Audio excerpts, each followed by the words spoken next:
All right, I am here. Thank you for being here, everybody. How's it going? Happy Monday. Waco, you said suggestion for theme, fire. I could try some fiery paintings. I just started a poll in stream for the orientation of the canvas, so portrait mode or landscape mode. Kind of, here, I'll show you what I mean. Uh, Let me turn this off. That's that. So either like that, or like uh-oh, I don't have it. Hold on. Let me find what I'm actually looking for. I goofed up. Let's go way, way back into time. Into here. Does this one have it? Oh, this one has it. Perfect. So like that. Hold on, let me delete these. Delete. Delete. So like that, or like that, basically, is what I'm asking. Anyway, I'm going to save this. So first turn off the time lapse. Oh, I'm not recording time lapse yet. Save as. I'm going to save this over today's painting. Template A is what I'm going to call it. There we go.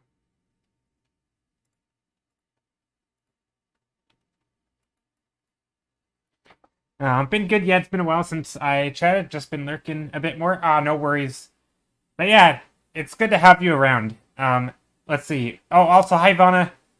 Hope you're doing well. Basila says, I'm trying to get our federal wildlife rehab facility to get an injured duck, but they seem to have no desire to. So I might be catching a duck and bringing it to them. I am trained to do so, but generally with waterfowl, they prefer you don't touch them. Oh, poor injured duck. That sucks. I hope it's okay. Okay, vertical portrait. Okay, I had a hunch that would win. We're gonna go with vertical. Okay. Hey Joe, chat, how's it going? It's going really well, Ellie friend. It's going well. I'm gonna try a thing where I have like a poll at the start of each stream. I'll probably do this for like a couple weeks and then forget about it, and then it'll just never happen again.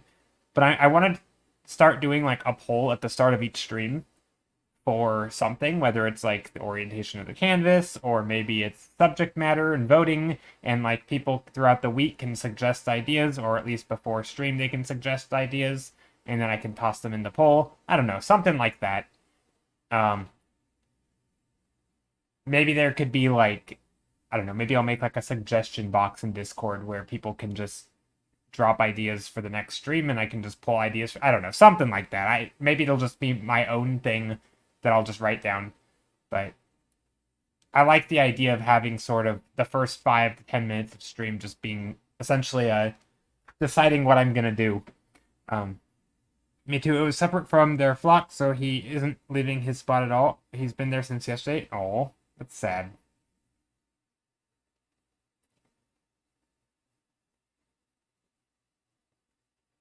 Duck Teeks. How are you? Thank you for the hydrate. Right now I can't really hydrate. I have tea, but it's too hot to drink. It's quite piping hot, as somebody might say. I never use the word piping, but I like it. Anyway, I'm gonna do some painting, and I will take a drink though in just a moment. Or here, I'll take a tiny little sip to see if I burn myself. Sorry, sipping into the mic. Also, let me turn off my AC. There we go. All right, the air conditioning is off, so it's hopefully not making sounds. Okay, I'm just gonna start. So I think if we're doing vertical paintings, I think it makes sense to just start with a lot of, paintings of things from above. Maybe we'll just start simply. I do want to use some of these other brushes that I was using though, like this one. It's a nice brush. I remember a phrase, everything that is not the water is food. What does that mean? I feel like there's some meaning to that, but I'm not sure what that means. Good afternoon. Hope it's going well. It is going well, Skittle. How is it going with you? Also, I'm going to start very gray today, and then I'm going to add in color dodge. So I'm just gonna lob in some colors,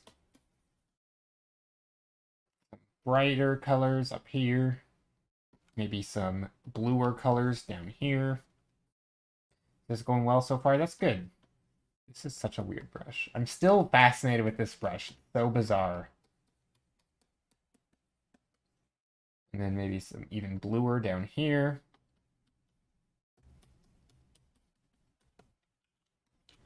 This definitely is making me think of like forest.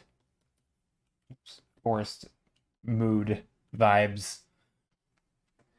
We'll do a load of painting along for the day because I still need to finish a character for a commission. Ooh, fancy. Yeah, so this is the character I was working on. I obviously it's not finished, but I don't like painting. Well, I don't know. I don't like saying I don't like painting characters, but I don't like it insofar as it is. I don't want to say it is difficult. I mean, it is difficult. I feel like I just need to do more character painting, and I think if I start out with a loose gesture sketch with lines and do more actual line drawing stuff, and then go immediately into like shooting my own reference, and then I go into starting to paint, I think the process would work. But trying to like muddy my way through this sort of painterly phase where I am exploring shape and character and proportions and anatomy, that is difficult for me. I don't want to say I don't like it, but no, it's not that I don't like it. I think I'm in this weird limbo area where I don't know how to paint. Like I don't know the process to paint, if that makes sense. Like I don't like with landscapes it's easy, right? I sort of have a process. I can start with mood, I can start with theme, I can start with composition. Like I'm comfortable starting from any point, and then I sort of have a process that I can weave in and out of for wherever I want to take it, right? Maybe I want to start with a, moody, gray, overcasted, painting, and then I want to start exploring ideas on top of that, like what could be in that area. Maybe it's like a foggy forest or something. And like I have a process that can sort of transition from mood to theme to shape to composition, or I can go from mood to composition to theme, and design, and I can sort of work it out through that. But with characters, I only really know of one way of doing it, and I don't enjoy painting that way. And so I kind of am always trying to do my own thing, and it just is constantly a struggle because I'm fighting with all these I'm essentially fighting with process where I want to do stuff, but I can't do it yet because I have to tackle all these other things. But as I change those, something else changes, and it's not a I don't have like the what do you call it, like the mental flow chart, like because normally when I paint, it kind of is like a flow chart. Honestly, it's sort of I can just kind of do whatever because I know what the options are, and if I say no to something, I just go to the next obvious area, right? It's just like I'm following the flowchart. It doesn't really matter where I go because the next spot that I go is already known to me. Whereas in characters, if I want to say, "Ooh, let me jump into, edit some composition stuff," maybe I want to change his pose or something. Well, suddenly then I have to like, "Oh crap, now I need to worry about anatomy." But oh gosh, I don't know how to do anatomy. Or oh my gosh, it's going to take a while to get it right. And then I finally get it right. It's like, oh my gosh, now I've ruined my colors, because I didn't go back to lines or whatever. Um, and so, yeah, it's just a constant struggle. But I don't think it's that I don't like characters, though, because I actually do. I like the storytelling. I like the mood and emotion and all that you can have with an illustration for characters. But yeah, it's just a lot harder. Which, it's, again, I'm kind of catching myself in my own words, because I don't think I don't like it because it's hard. It's the type of hardness that I think it is. Because I like difficult paintings. But it's like the difficulty and uncertainty, if that makes sense. Like in a normal design process, it can be hard to come up with a solution, but you're still following a process, right? With characters, the solutions are hard, but I'm also not following a process. And I don't know if it's going to turn out good, right? There is an uncertainty. because I don't know what the end is. Anyway, I mean, you could theoretically use the same process for characters. Maybe you just need more experience. Yeah, I mean, you're right. You're right. I do need. I mean, that's exactly what it is. I just need more experience. And I hope I'm not coming off sounding like I'm complaining. You are right that I do need more experience in that. But I don't know if the same process necessarily works because there are some constraints like anatomy where I can't just it's well, maybe I can. It seems much more difficult to make a random blob and decide what it is later, right? If I've already decided that my blob is a tree, for example, then I have to make it a certain style of blob, right? Or if I say my blob is a human, I can't just make any blob. Like, it needs to be a human-shaped blob, which is very specific, right? Like, there's some shapes that are not going to look like human-shaped blobs, and some will. When I paint environments, I don't even have to know if it's a tree or a bird or a mountain. I don't need to know that because there's so many options, right? But once I say I'm going to do a character painting, I pretty much need to know whether that's a character, right? Like, that's kind of the... So the process is a little different because I make that decision so early, right? Environment is just anything essentially that isn't a character. I mean, I certainly have habits that I fall into. You know, like, you could have habits for anatomy, I suppose, if you constantly just like drawing and like thinking of every scene as a character. I mean, you definitely could have the same approach. I think it would just look a little different. It would be the same thing, though. But yeah, I'm not quite there yet. I'll get there. Elfman sequel. No, no, no, we're not doing an Elfman sequel. This is the Elf. What do you mean? This is Elfman. Not doing an Elfman sequel. Sorry, Rana. Sorry to burst your bubble. No Elfman sequel today. Don't think I'm doing a character. I mean, I might add a character or characters into it.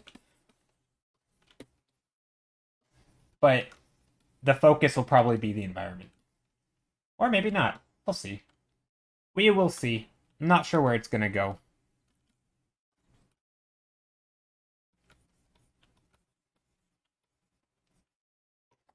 But see, like, right here, I feel like I can focus on composition a little bit, and I can make interesting shapes without caring what they are. Like, I might have a hunch that it's going to be a forest or something, because forests, to me, are just big masses of trees. Like, they don't have a distinct form. And, you know, if I get the shape of a forest wrong, it's not like people are going to be like, oh, that doesn't look like a forest, you know? I think character is hard because you kind of need to have an idea of pose composition in mind when you, whereas, yeah, exactly. There's, you kind of, especially when you're, and I guess I should put, it's sort of a, maybe the caveat is, if you're doing character or like storytelling, so like illustration, right, where I'm trying to sort of have a character doing something, right? I'm not just doing a, you know, I'm not happy with just doing like a paper doll type thing. You know, you have your character here, and now I'm doing a design, right? Obviously, this is a stick person, but you get my idea. Like, I'm not like just focused on design, right? I'm trying to put them, yeah, like you say, in a pose. It's sort, honestly, it's a little bit similar to drawing like an indoor scene, like a, you know, in a house, you're drawing a room. Like, you kind of have to know what the room is a little bit because the function of the room is important, right? So it's a little bit like that, but on steroids because the character, what they're doing, is important. I mean, that's critical to the painting, and who they are and what they're doing, and the whole story you're telling is extremely important. Um, I mean, I guess I could just, you know, draw a fun pose, like I'm going to draw a ballerina, and then I'm like, you know what, I want to make this pose into a firefighter, and suddenly I have a firefighter doing a ballerina twirl. I could do that, but I'm not sure why. Like, it doesn't feel, it's so not cohesive, you know? Like, you could totally draw that, but I to me, that's not what I want to. I don't like that approach. It feels too mishmashy, and I don't know. There's, it could be fun, you know, take a stereotypical pose for like I don't know, a sword fighter and then turn them into something else that isn't a sword fighter, or take a again ballerina and turn them into something else. Like you could totally do that. Um, I'll remind you next time you paint a little Homer Simpson silhouette. Yeah, please do. So yeah, I do think there is a slightly different sort of mental process. And when I say process, I wasn't talking about like starting with lines and then values. Like technically you can do that with characters. So I guess when I'm saying process, I more mean like the mental flow chart type of thing, right? Where I can just seamlessly weave in out of composition and adjust things and change stuff and I feel like it kind of comes comfortably. Basically the difference between improvisational comic and a comic writer, both hard, difficult mindset. Different mindset. Yeah, that's fair. Improvisational comic and a comic writer. Yeah. Yeah, it's a different way of doing things. They're both hard and they're both different skills. And I think a lot of yeah, that's a good analogy, I think. I mean, I don't know really anything about either. I know more about improv comic than I do comic writer, but yeah. Okay, let's draw some foreground down here.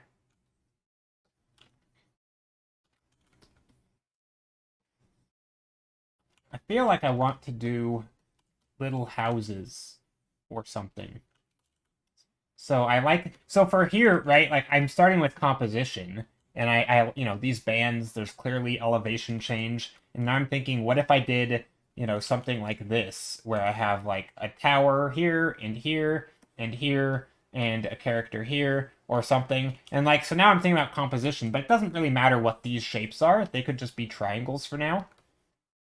And that's kind of how I'm approaching this. Is sort of I mean, then I might switch to drawing, for example, where I'm doing some drawing. I made a Minecraft, well, we had a Minecraft server, and I made some stuff, and one of them looked kind of like this. So I'm sort of copying my Minecraft build.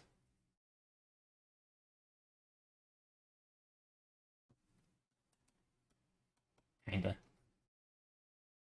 And then maybe there's some stuff up here.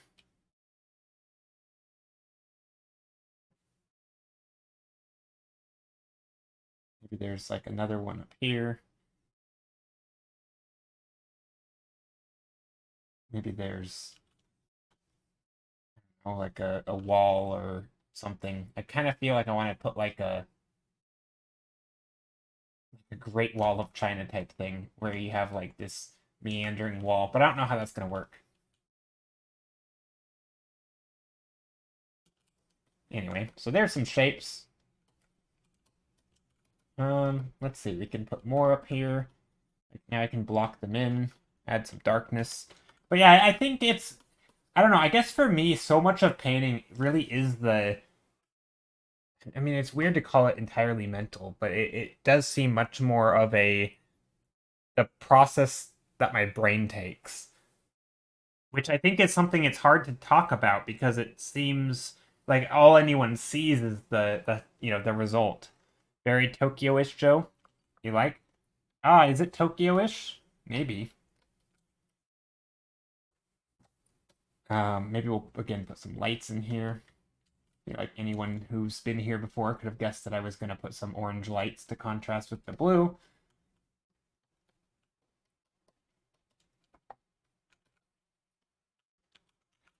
Maybe there's a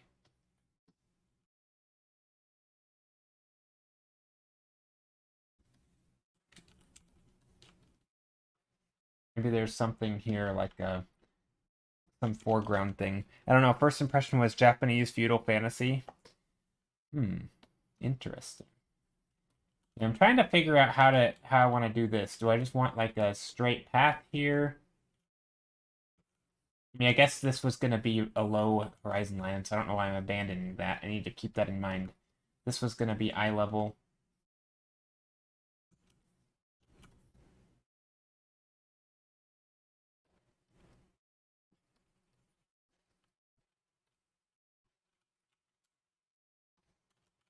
Maybe something like this.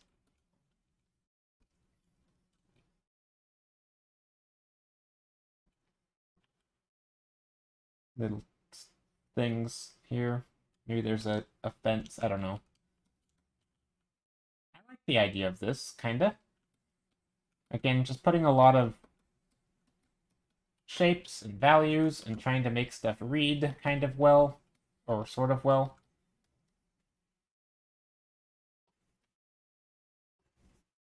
I could go something here. I don't know if that's dominating the scene.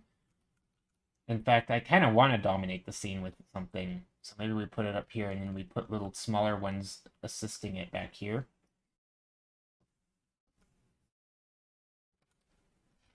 Maybe we put some stairs up here. Yeah, we could do that. There we go. So I feel like that's better. Do I like these big bright spots up here? Now that's my next question.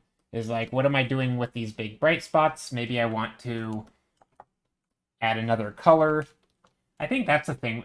Like, I like to start out with limited color palettes, but I'm not opposed to sort of just plopping in additional colors and see what happens. Sometimes you can get really interesting ideas. Maybe maybe this is a forest. Maybe it's gonna be green. I don't know. I mean, that would go with the Japanese thing, I guess. Lots of mountains and trees. Very foresty in spots.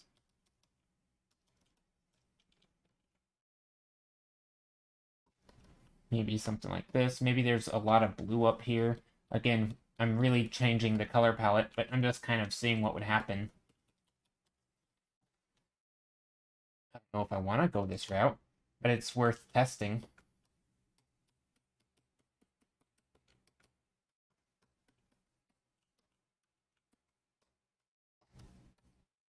Or I could even go... Well, that's way darker. Way too dark.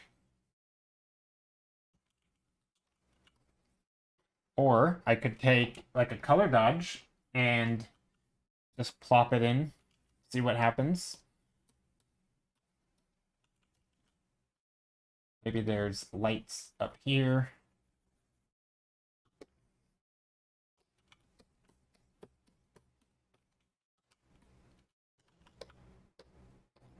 Or maybe there's like a highlight just coming down here over the hills and through the woods or something.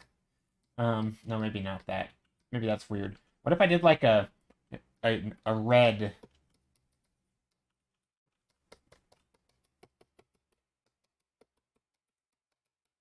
Again, this might just change the mood, but it might give us an idea and direction to go. No, I don't like that.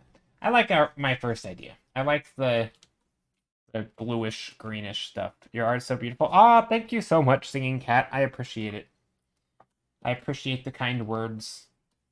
So yeah, I think I'm gonna stick with the bright blue sky. And then I'm just gonna keep painting on top. Maybe I will add some of that green. I think then the green could be nice. Just as sort of trees and... Here, let me switch over to that weird brush that I was using.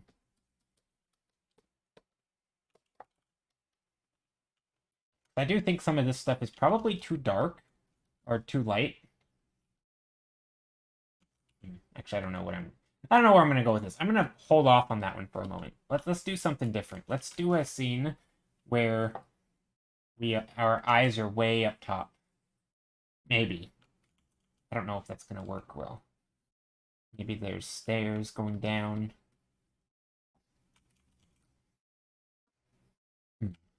How do I want to do this? How do I want to do this? We could go like this and have like an arch where we're looking downward. Our eyes would be up here.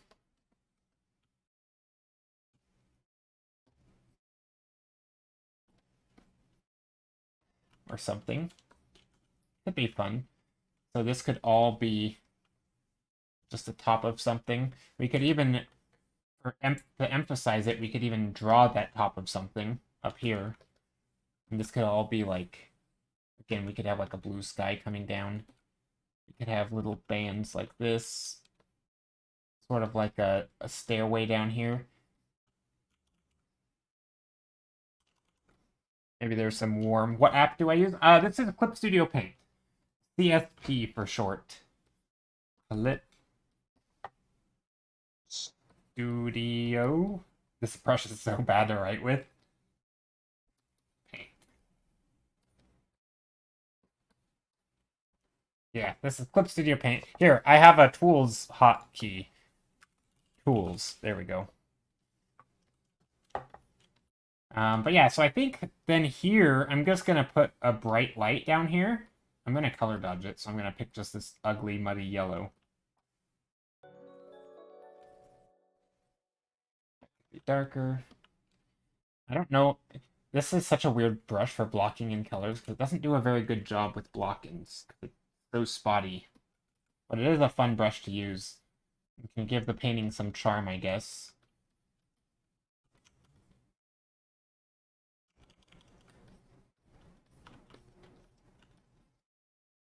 Okay, so yeah, here we're looking down something. Let me switch back to the brush that I know how to use. Let's switch back to this. So we're going to have the dark in the foreground.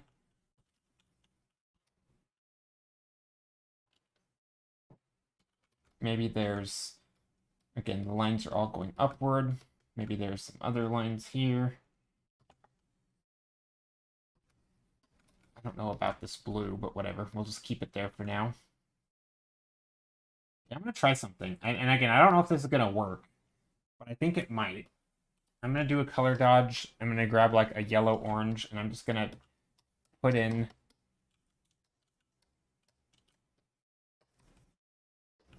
some light just to get some nice colors. And then I'm going to try and turn this into like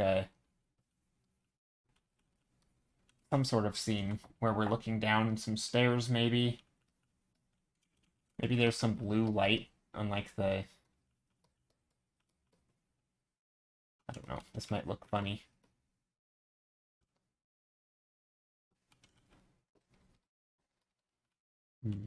Something like that could work, where we have like two different light sources. We have yellow, orange from like a window or something. I realize perspective doesn't make any sense right now. Thank you for the follow, Singing Cat. I appreciate it. Hope you're doing well today. Alright, so yeah, I don't know if this is going to work, but I think it should. Also, we should probably be looking downward at this stuff. Maybe, so here's...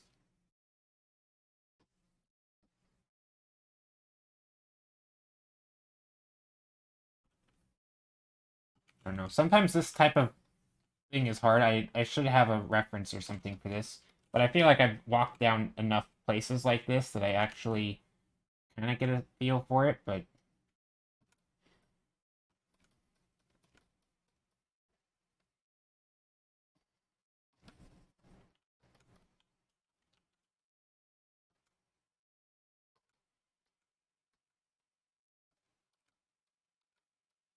Maybe something here. Maybe this is coming down that way. I don't know. I'm kind of just going with the flow and seeing what happens. I feel like I can turn this into something. And maybe not. Maybe it'll just turn into a disaster. But I'm pretty okay with that.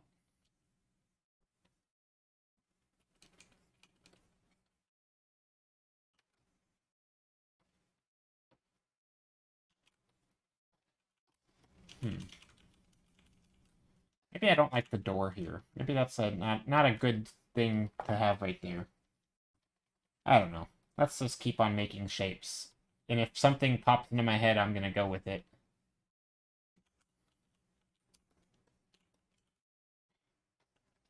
Also, I need ideas. If anyone has any ideas on what to paint. Not to sound too needy, but I never know.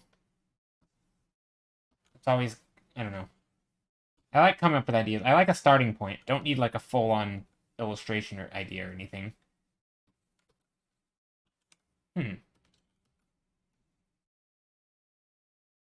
Maybe not that. I actually have a reference from when I was in Austria that was a cool little alleyway thingy, but not really like this, so maybe that wouldn't work. Anyway.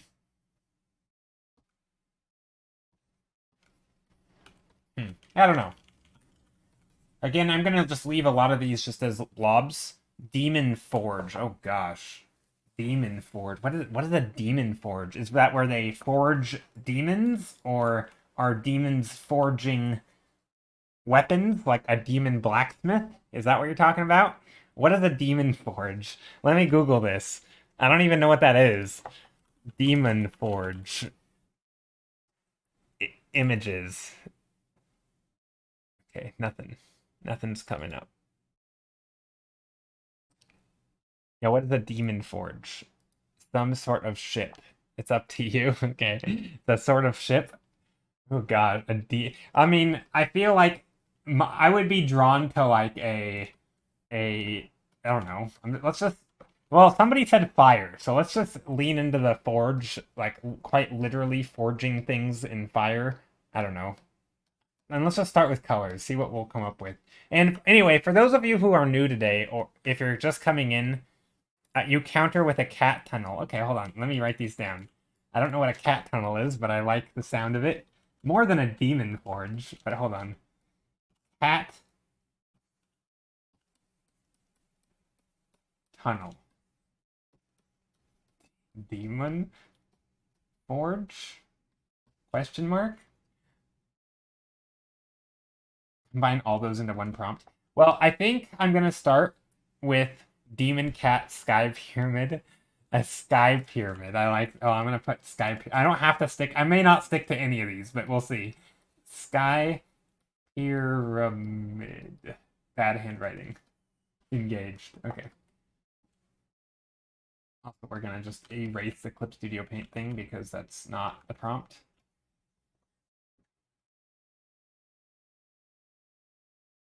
You keep hearing Diebenkorn. What is Diebenkorn?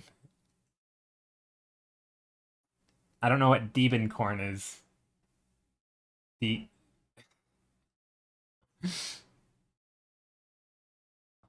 an artist. Oh, okay.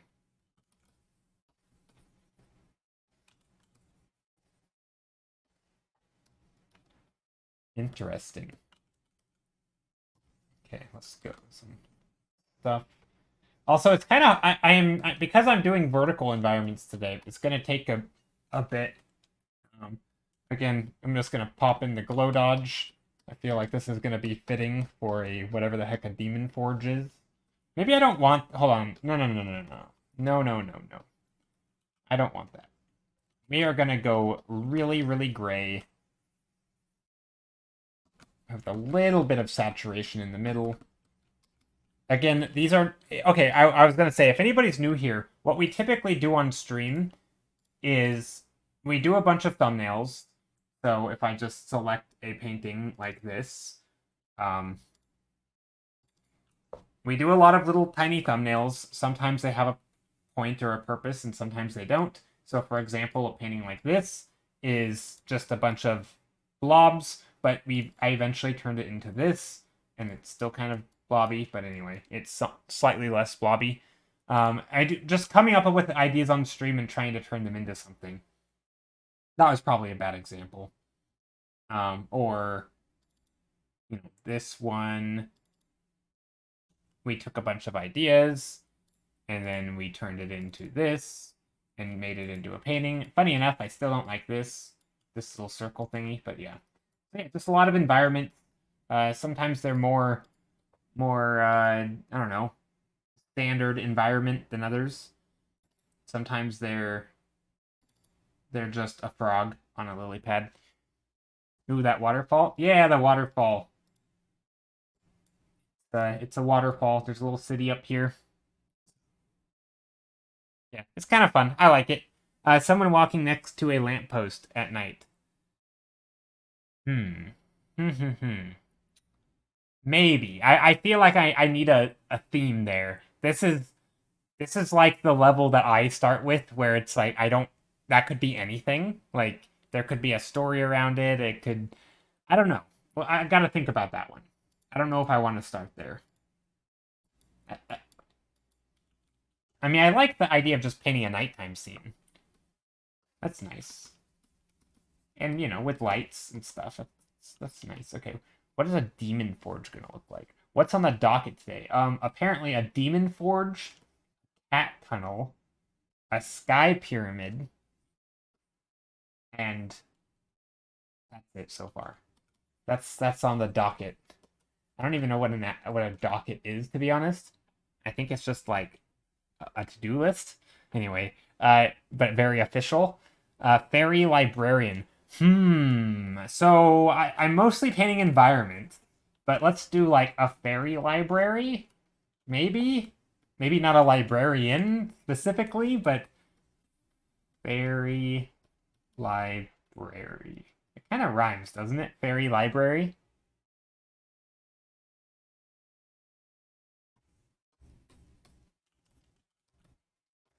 Okay, so yeah, I don't know what a demon forge is, but actually, hold on. Let's do like a.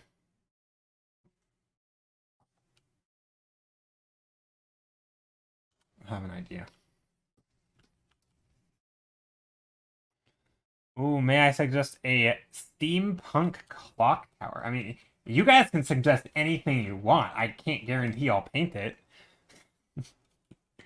uh, steam, steamy clock tower. No, steampunk clock. And I probably be very aware. I probably won't get to all these or even do. I'll probably end up getting sidetracked and doing something totally different. Um, a deer in a forest with flowers. That's a nice idea. Flower forest, flowers plus deer. That's a nice one. That's something I would paint on a normal day probably. Um, whereas in a sort of vertical painting like this, I don't know. Excuse me. A stone house but mouth shaped. I think I'm gonna pass. I think I'm gonna pass on that one. I don't have. I don't know. I mean, I don't even know how many of these I'm gonna get. Probably not that many because they're specific, and I don't do that well with specific ideas often. Okay, so what does a demon forge look like? I do feel like there's gonna be stuff flowing down and above us because we're looking up at it, kinda. There's gonna be things hanging down. I'm trying to just put some sort of supporting actors in here. Just little shapes that are. Or this is gonna be the forge. Maybe there's like buckets of things hanging down. They're like dumping lava, and there's gonna be spikes. Very demony. What that even means. Maybe there's a pathway leading up to this place. Wait, why are these so small, big? Okay, hold on. Pathway leading up to this space. It's gonna be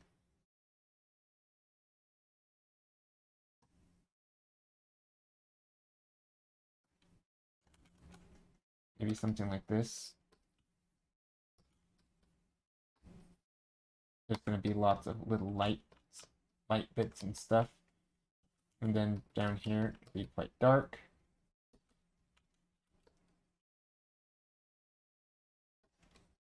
And then there's like this pathway that sits on like a thingy. There's gonna be spikes. There's gonna be lava and shapes. Back here, I'm trying to go quick here. Lots of lava and dangerous stuff. Lots of danger. That's the name of this. Danger and spikes for a demon forge.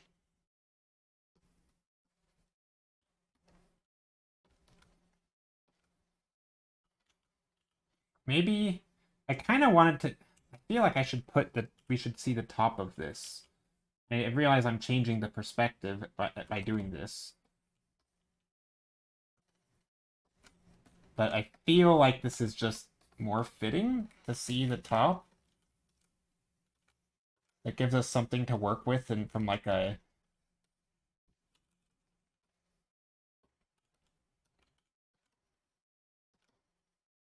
I don't know, something like that.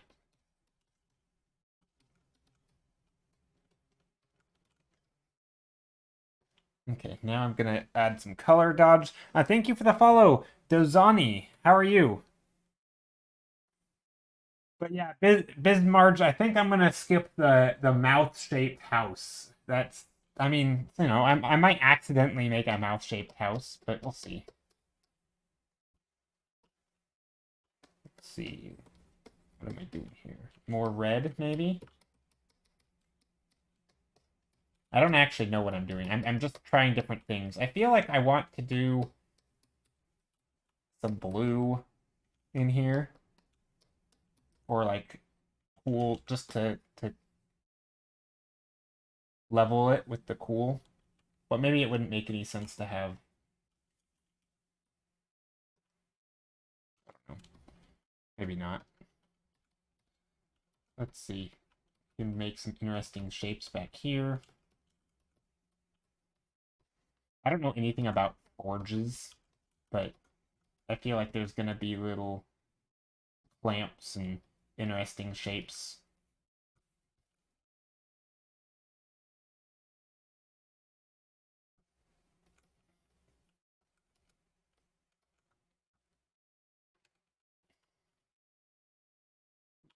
Something like that. Anyway, so there's something.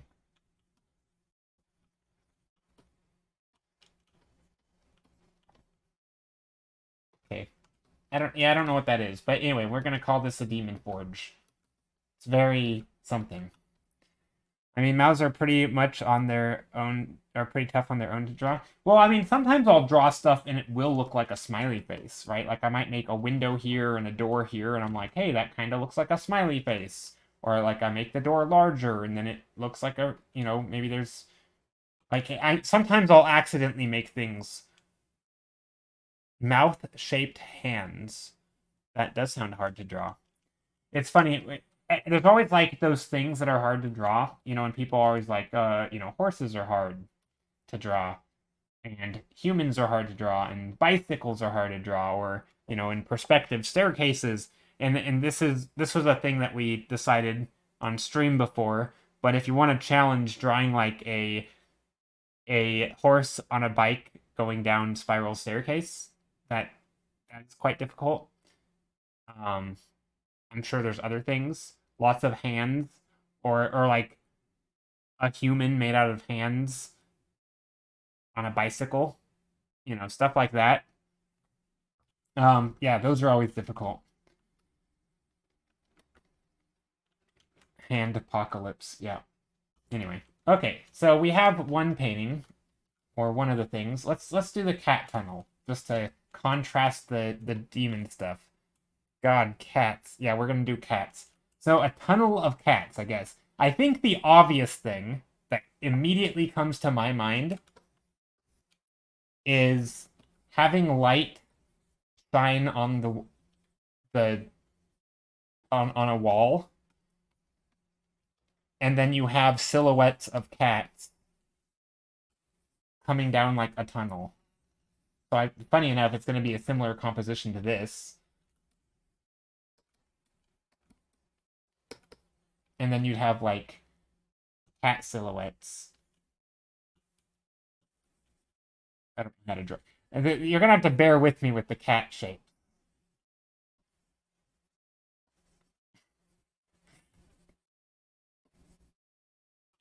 But here, this one we're gonna go bluer in the shadows.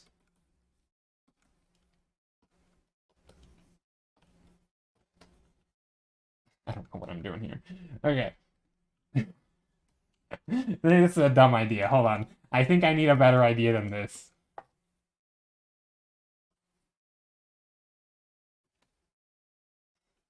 I think I need a better idea than this for a cat tunnel. I feel like maybe the tunnel. Oh gosh, cats are liquid. Any shape is a cat. True. Well, and for blobbing out the silhouette, they don't. It doesn't matter. It can be just shapes. I don't know if I like this idea though. I think right now the colors are not very nice.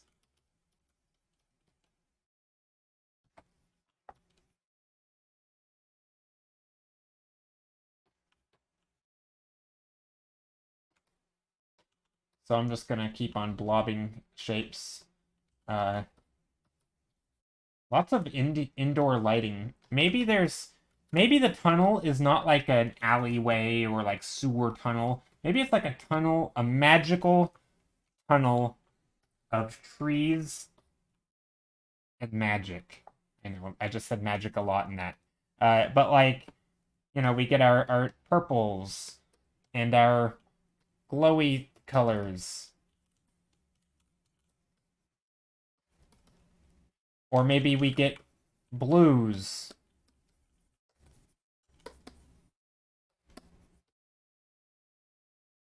and greens.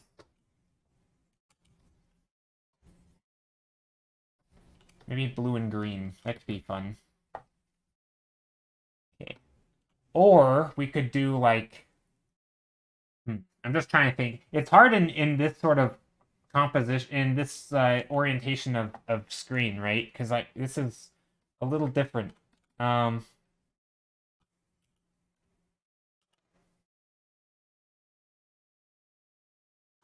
let's see. What do I want to do? Just playing with some ideas right now.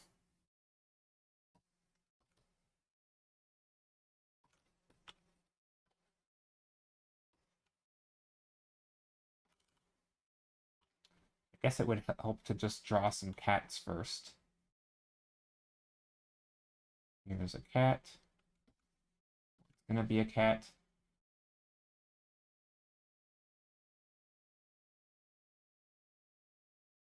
It's totally how you draw cats. Oh, no. What have I done?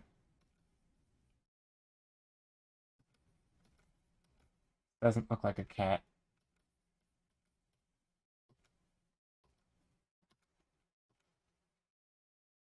We're just gonna blob that out. Put a tail. Whatever. It has ears and a tail. I'm not too worried about the cat silhouette right now. Reminds me of a Scotty dog. I don't know what that is really, but yeah, it's not much is happening here with the cat. Just blobbing out shapes. Okay, and then maybe another cat here. Again, I guess there could be cats back here as well. These can be a little bit darker. Maybe we put a cat in the foreground. I have no idea what a cat tunnel is, by the way. I like this idea.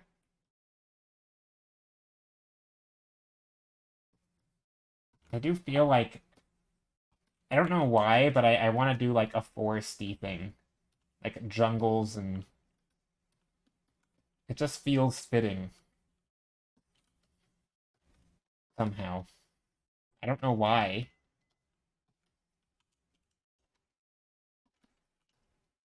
This is a bad idea. I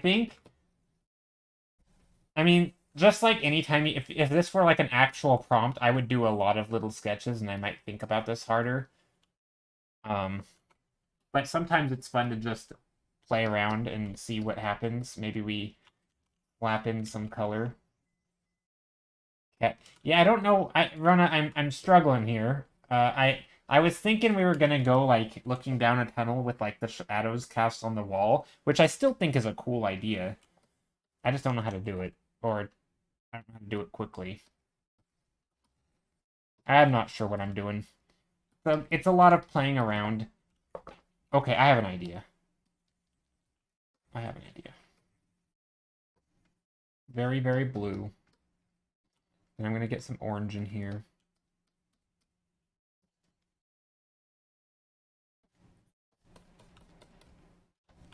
Okay, here we go.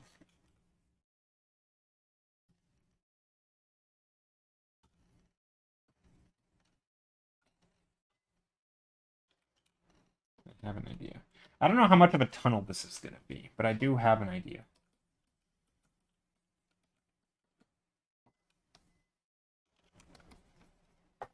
So yeah, I'm gonna ignore the tunnel aspect of it for a moment.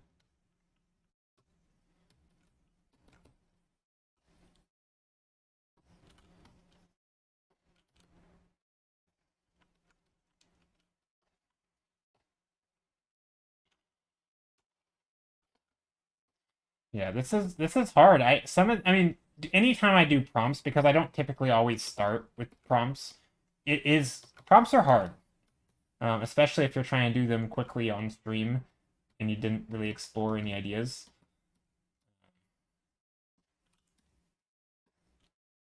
Let's try this. I'm using a lot of lasso tool today. Just making these shapes. And then select inverse.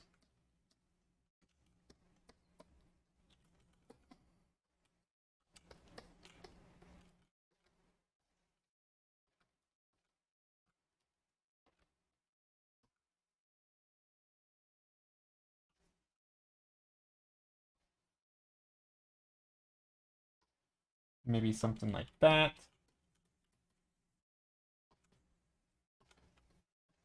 And then this could be a little bit more blue, a little brighter over here.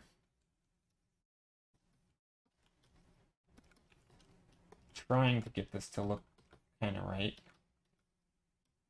We can put some little footprints in here, in this maybe like snowy area or something.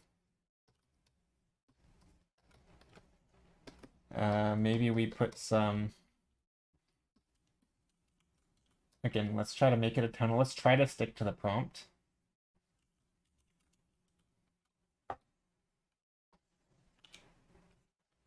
Maybe this is like one of those like old Roman architecture things. So we put some stuff up here.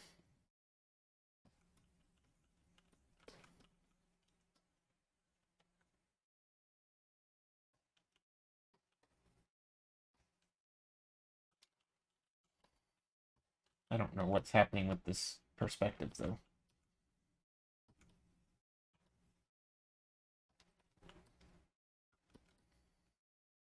Kind of becoming a disaster, but that's okay.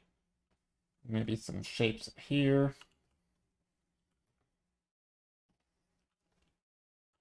Let's see. Maybe there's some darker shapes up here.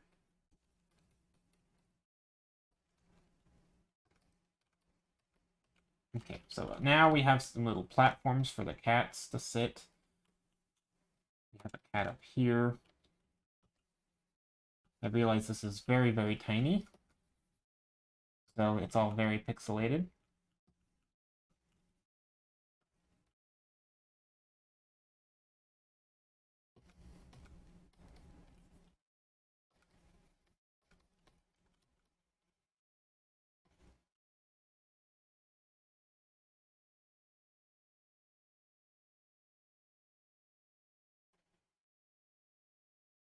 There we go.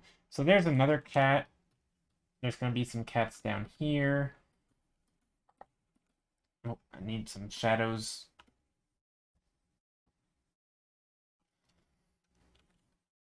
Okay, so some tunnels. I don't know, something like that.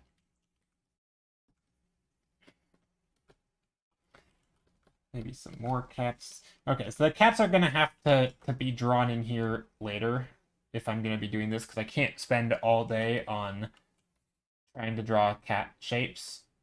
When I, like, that's just something that needs a little bit more attention to detail. So yeah, I'm going to have to skip that for now. But anyway, there's some blobby cats in there. And a path.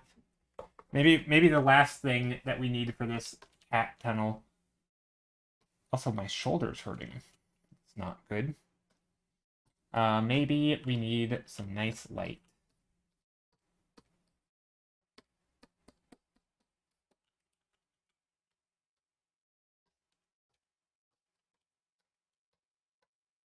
And cats like laying in the light, so that'll work.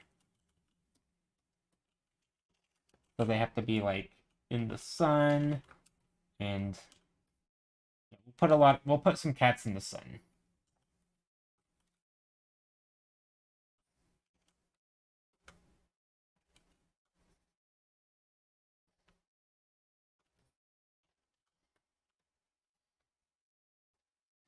And then they'll have to be like on little rocks or something because, yeah.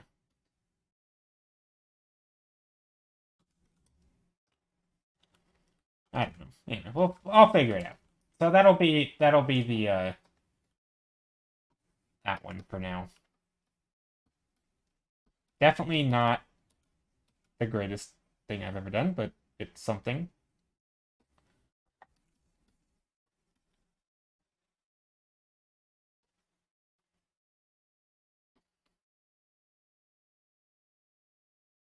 Okay. Also, vertical paintings, did I mention they're hard for me? Okay. I don't know what all these shapes are back here, but anyway, that's something. Okay, so yeah, there's a thing. Anyway, so what's everybody doing? How is everyone today? I didn't even properly ask. I realized we're an hour into stream and I'm just now being like, "What's up, everyone? Hello. Hope you're all doing well. Is anyone doing any art? Akira G Shep, how are you? Cats are the best. I agree. Cats are great. I want a cat. That's super valid. We get the process here. Yeah. I like the idea of okay, sky pyramid. Let's do a sky pyramid. I don't know what that means. A pyramid in the sky, I guess. I like floating islands, so that's valid. Maybe we'll go really exaggerated perspective with this one.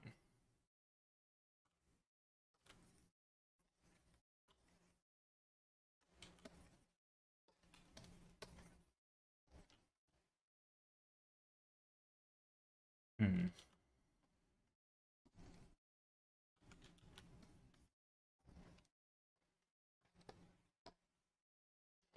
Ancient Aliens core. Yeah. Ancient Alien. Yeah. Pretty much that's what this is gonna be. This is like I don't actually know, but let's start with some pyramid shapes under here. Some nice shadows. I don't know. Actually, I'm not sure where this is gonna go. I have actually no idea. Maybe this can come down a bit.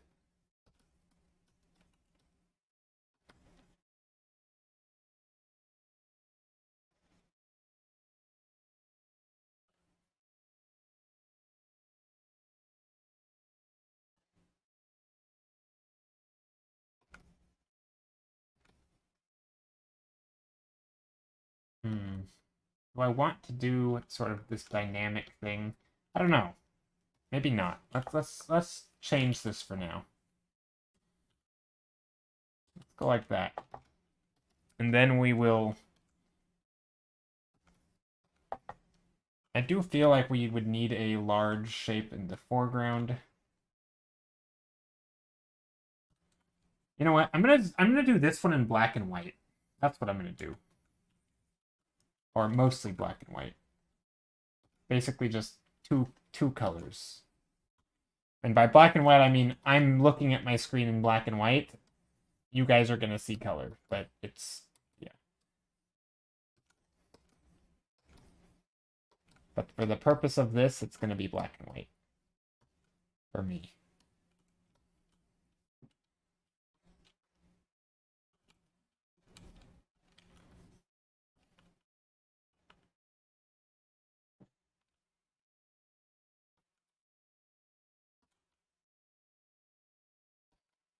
Something like that.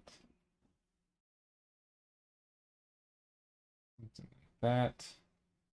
I'm just trying to get some shapes down. I do feel like I mean that's a thing I could do. So these shapes could be the underside of the pyramid thing. We could get a little stripe of brightness back here. But again, I don't want it to go too bright because I'm gonna use color dodge. So let's do that right now. Glow dodge, we'll just pick like a yellow, even though I'm gonna be in black and white in a moment.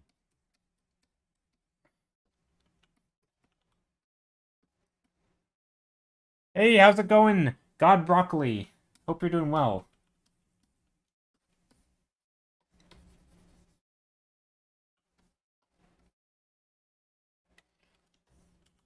Ooh, maybe that could be a thing where we we light like the top of the...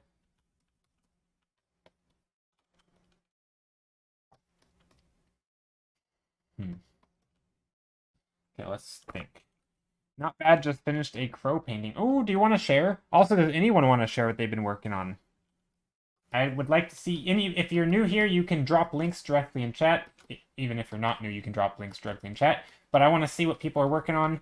Feel free to share by linking.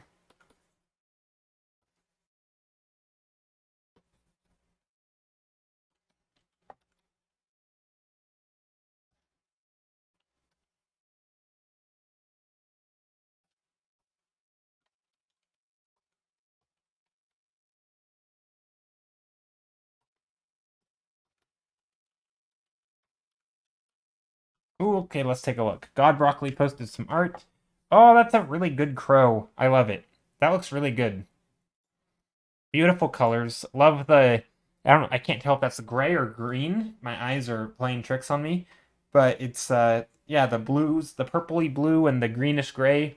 Looks beautiful. Looks beautiful. You have your latest in the Discord in the art channel. Let's take a look.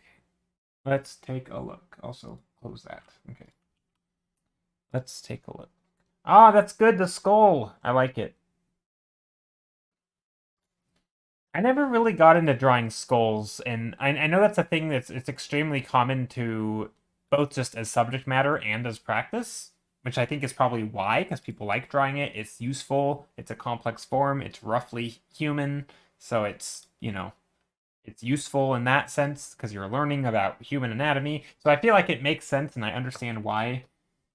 Also this I'm just looking back at my own painting. Oh my goodness, this the values are so confusing.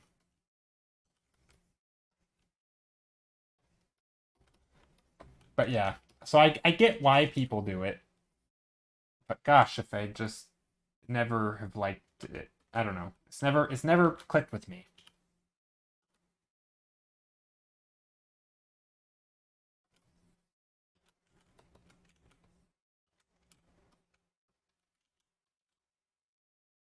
Obviously, I don't care if other people draw them. I don't have anything against them. Okay, what if I do that?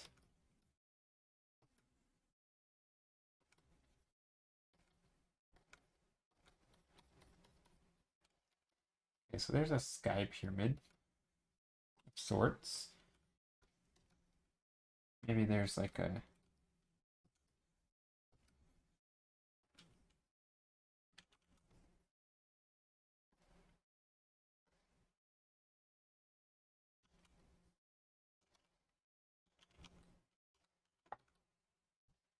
Is this the other side or is it a separate...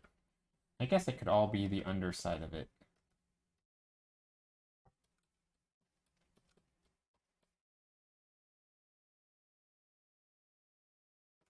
And this could be the other side. Blue. This could be... Again, we can get some blue in there.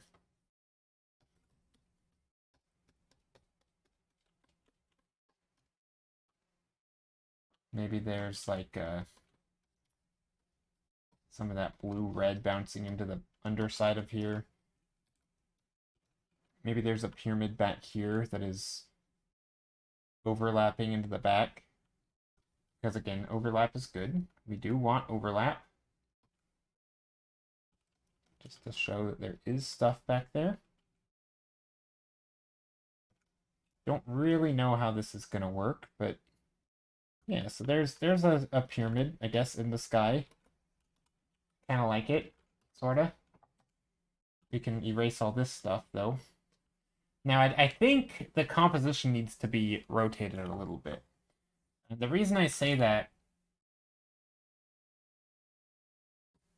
I just feel like this is demanding it to be rotated ever so slightly. Maybe not. Or maybe the pyramid should be rotated slightly. Although I can't really just pick it up and rotate it because perspective is kind of just that way. But that works. That's the worst thing about perspective, arguably, is that once you've decided to actually draw the perspective in, you can't just rotate the object because the perspective's going to change. Hey, Cassini returns. How are you? Welcome back. You return. Fitting name. How are you, Cassini? Hope you've been well.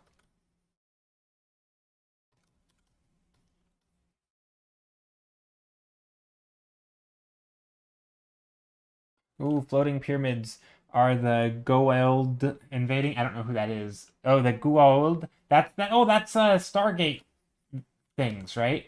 The Gua. I know that it's funny. I've never read the word, but saying it, I feel like I'm starting to remember. Totally Stargate, right? Am I right or am I wrong? I'm probably maybe I am wrong. Wild sounds like I don't think I'm saying the name right, but I vaguely remember them saying it. Okay. But yeah, it's floating pyramids. Anyway, so yeah, there's a floating pyramid. Okay, what's next? A fairy library. What would that look like? I mean, just a regular library, but with very tiny books, maybe? So maybe we play with scale?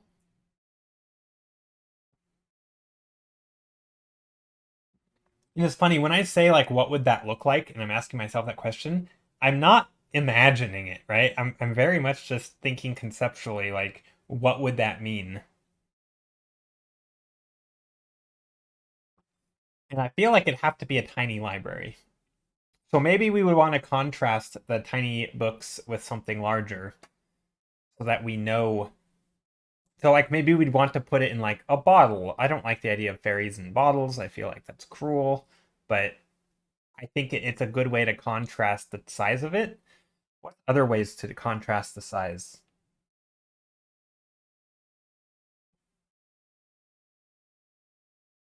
Hmm.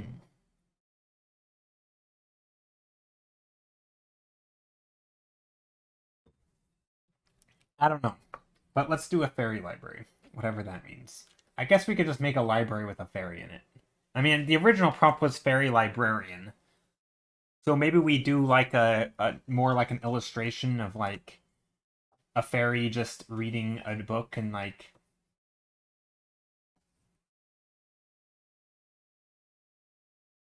here's the page of the book. You know, the book is like this. These are the pages. Here's the bottom of the book, right?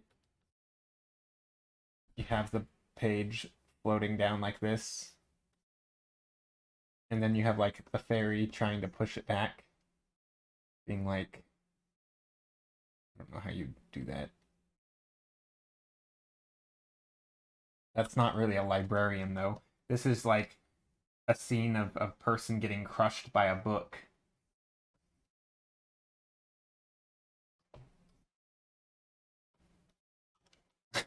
Character in my environment stream, just, right? So this could be like a. This is more just not. This is just like a fairy in a library getting crushed.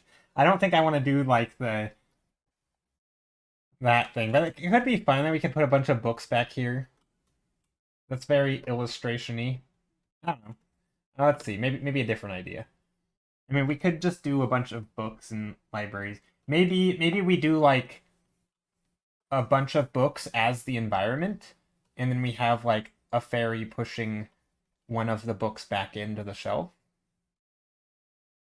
So you have like here's a shelf, and the books would just be the environment. So you'd have books like this and like that, and you'd have some of them sticking in, some of them sticking out.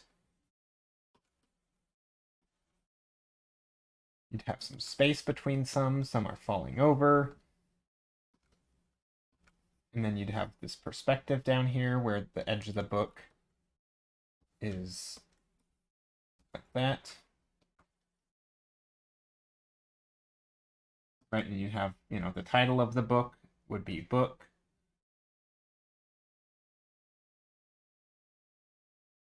Volume 1. So book volume 1. very very standard for books. Um, this book could be in or off the shelf a little bit. Here's another. So this is going to be our perspective. So here'd be another layer of books.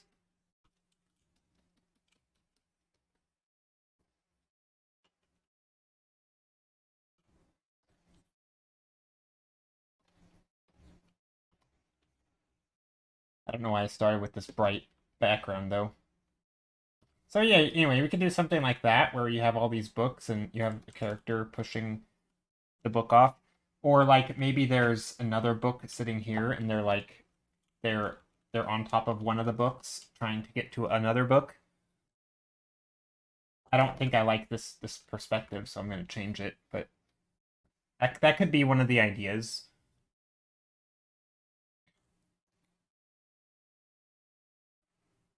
It can only be a tiny library if it's an administrator. The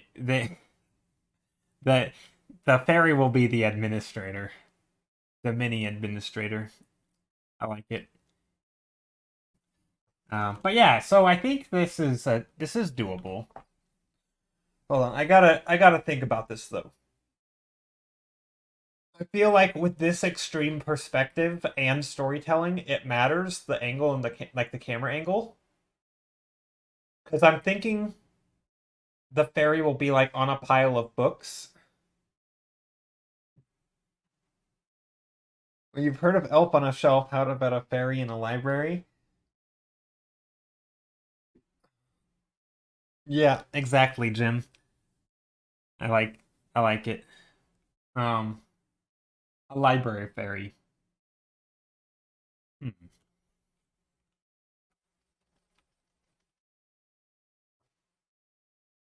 Maybe I can approach this from composition first, because there is going to be perspective. So maybe I'll have a fairy pushing a book out or pulling. Could be pulling or pushing. Doesn't really matter.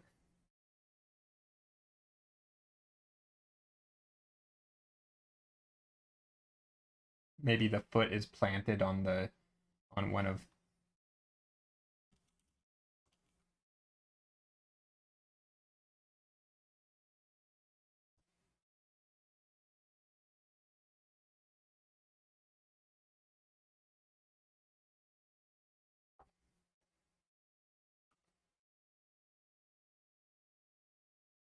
So yeah, maybe there's a fairy pushing. Here's the wings, although that the wings are going to be off the page, which isn't great. Or maybe not. Maybe the wings aren't off the page. Maybe they're like this.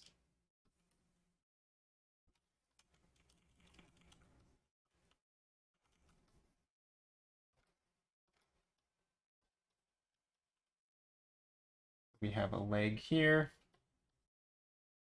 Something like that could work. So yeah, we have like here, let me see if I can sketch it. No, because this needs to be extremely foreshortened though, if this is the thing. Maybe not. Maybe it doesn't need to be extremely foreshortened. It could just be zoomed in.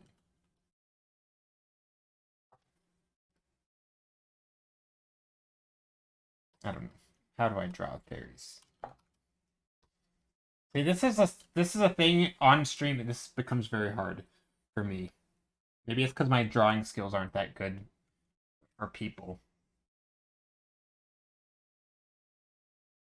Shoulders, the back, the the hips,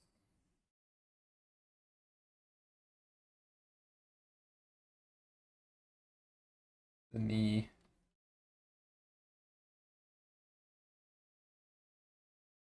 Maybe the foot is planted right there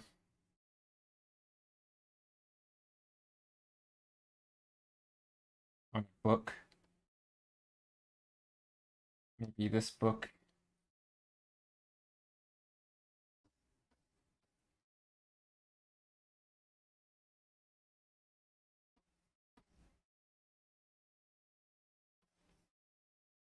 Maybe this book needs to come this way.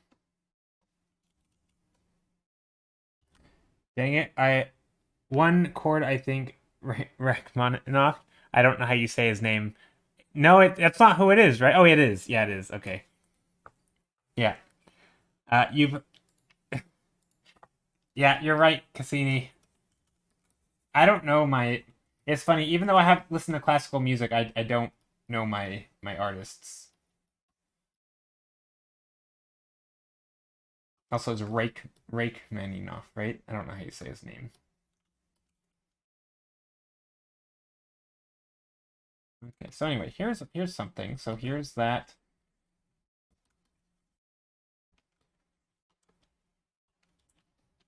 Again, this is very much not rock rock Rachmaninoff. Yeah, I don't know how to say people's names. More people. Hey, yeah. Well, maybe. I'm doing a lot of environments, but I took requests today, and one of them was a fairy librarian, and I think it just made sense to do a fairy trying to get a book off a shelf. I was always a Berlioz guy. I don't know who that is either.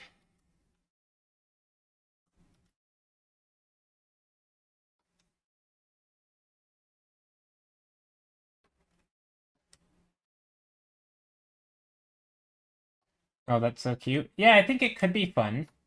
I mean, obviously, this is, extremely crude and loose, right? It's very rough,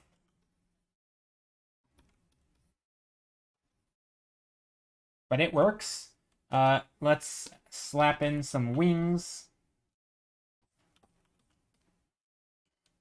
some light, because fairies like to emit light. And then this book will be called Book.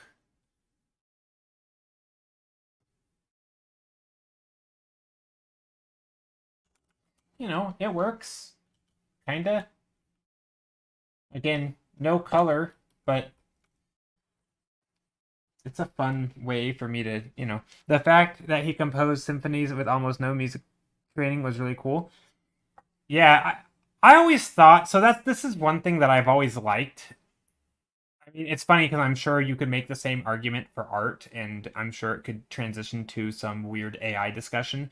But the separation of composing versus playing, like, and it kind of makes sense, right? Like, just like in sports, we could technically separate coaching from playing. Like, you can be the theory and the brains behind something versus the technical skill. And I think for some things like, art or musical instruments, there is a lot of technical skill, right? Some of that, it extremely, extreme precision in the case of some music, and there can be a lot of skill to do things. But you don't technically have to always have all that to be the designer or the composer in theory, right? You could It's just there isn't really a good way to talk. Like, it's hard to communicate your ideas if you can't write it down and you can't play the instruments.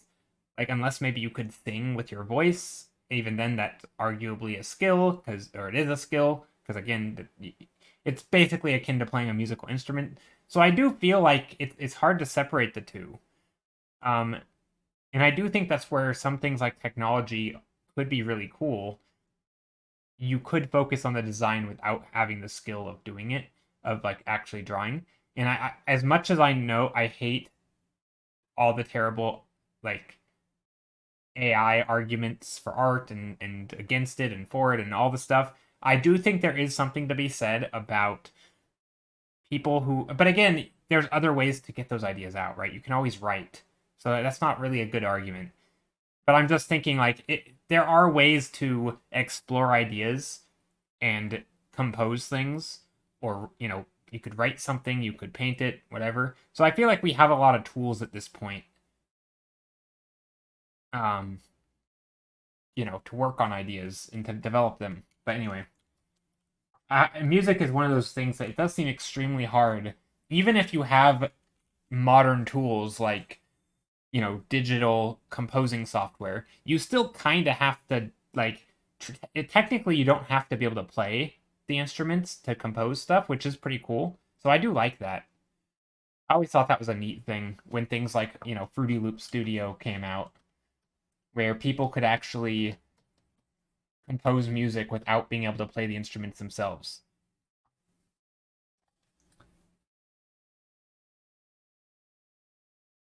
He didn't really have that. He just kept trying. Eventually, he succeeded. I really like him because he reminded me of myself when I was a music student. Gave me a lot of help with imposter syndrome. Oh, that's good. Yeah, I think it's hard sometimes to tell those stories because you oftentimes don't see it from the other person's view, right? It's always reminds me of the I know it's the tired rant subject on the stream, which is the talent conversation.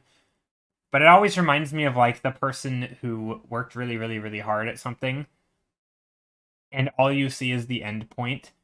And it's like they tell you that like, hey, I wasn't very good at the start either, but like you kind of don't really believe them because look how good they are, and like it's very hard to tell that story in a convincing way to be like, look, they really didn't like they really did struggle and they really were a normal person, but it's hard to kind of take their word for it, you know?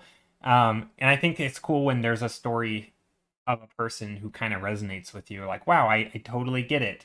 And as stupid as it is, maybe, I mean, it's kind of a trope thing, but as dumb as the trope is, I do think people with either disabilities, people who are like I composed and I was deaf, or something where you had this thing, right? The odds were clearly stacked against you and you overcame them. I think those stories really help show that they are like that it was possible all along kind of thing. It's like, oh, you didn't have to be super special because there's a clear setback.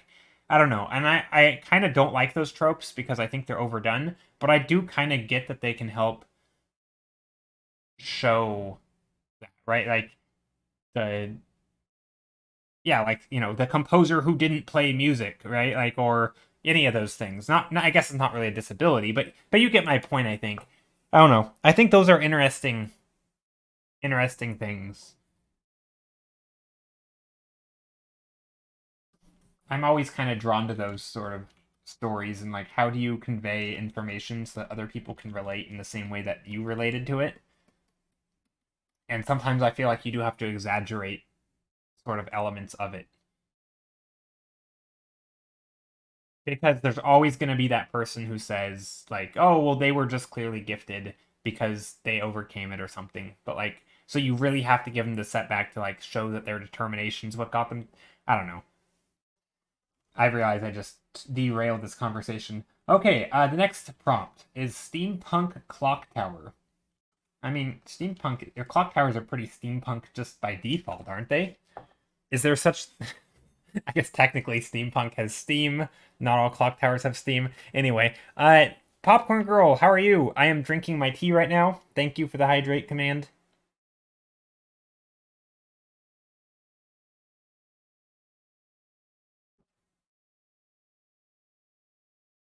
I guess clock towers are not steampunk by default, but I always think of whenever I think of steampunk, I think of like bad steampunk, which is essentially just like a person with like gears glued onto their head or onto their hat. I don't know if you've seen like bad steampunk cosplayers. It's pretty funny. I'm doing great making so many graduation themed cupcakes and cakes. Oh, that's cool.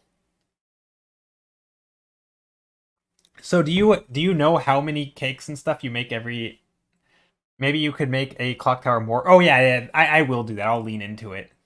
How much cost your pictures? I don't know. What do you mean? Depends on what it is. So are you asking like for commissions and stuff?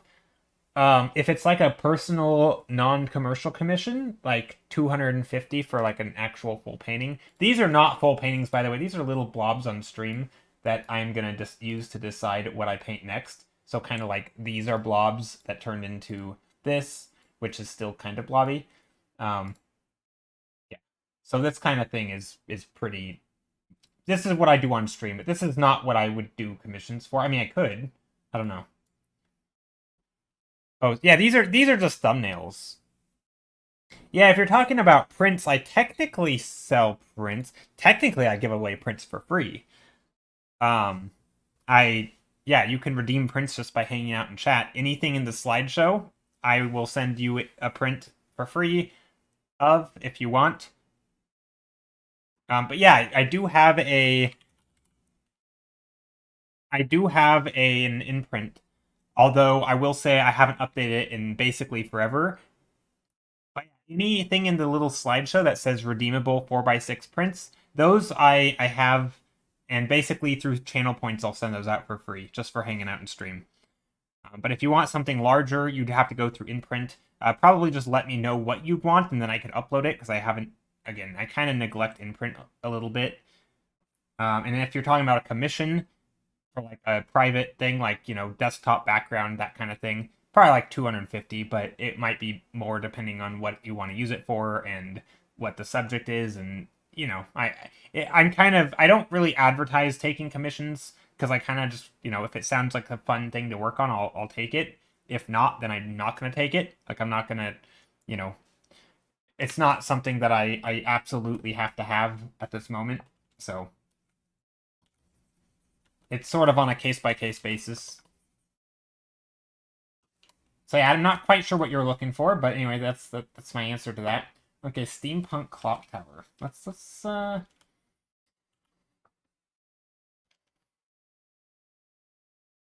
maybe we'll just start with some random shape here. Just something nice and simple. I don't really like using the lasso tool like that. Okay. But no, it's a clock tower. That I feel like then it has to be in the city. Maybe we'll do like one of those weird, classic tropey towers in the middle of nowhere environments, but we'll make it a steampunk clock tower. Or maybe it could be in the middle of a city. I don't know. I haven't decided. What do I want to do?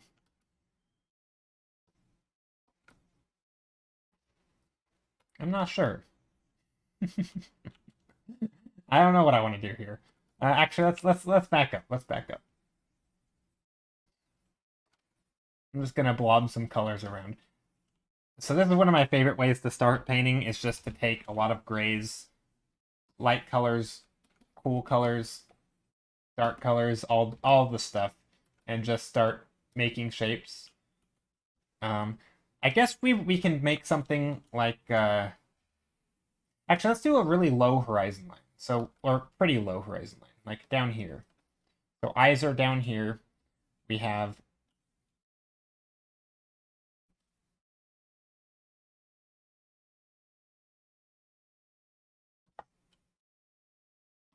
guess we'll go 3-point perspective-y kind of thing.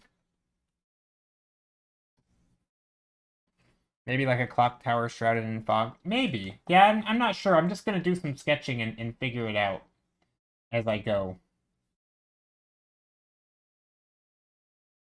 Except I'm going to use shapes. No, I don't want to do that. I mean, we could do something shrouded in fog. Honestly, I'm just trying to think about how I want to set up the shapes for this.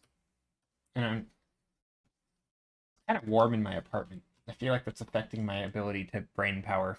Can I get the bear or the white foxes on the palm trees? Oh, I think those are cats and palm trees. But yes, you can get that, and I will send that to you. I think I have your info. Have you moved? If you've moved, you'll need to. You should let me know where to send stuff. I don't know. I don't save actual mail, so if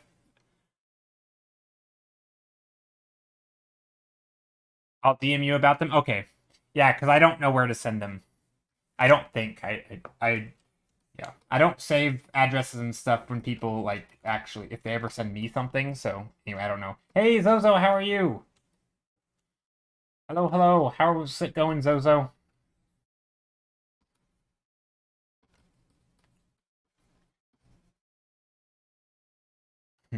A clock tower. What do I want to do with this? I don't know why this is hard. Towers are like the easiest thing. Okay, I know what I'm gonna do. I have an idea. Have an idea. Going well, thanks. That's very GDPR compliant of you. I don't know what that means. What is GDPR? I don't know what that stands for. I feel like I should. Something public relations? I have no idea. Uh how you been lately? I've been good. Been good. General data protection regulation. Okay.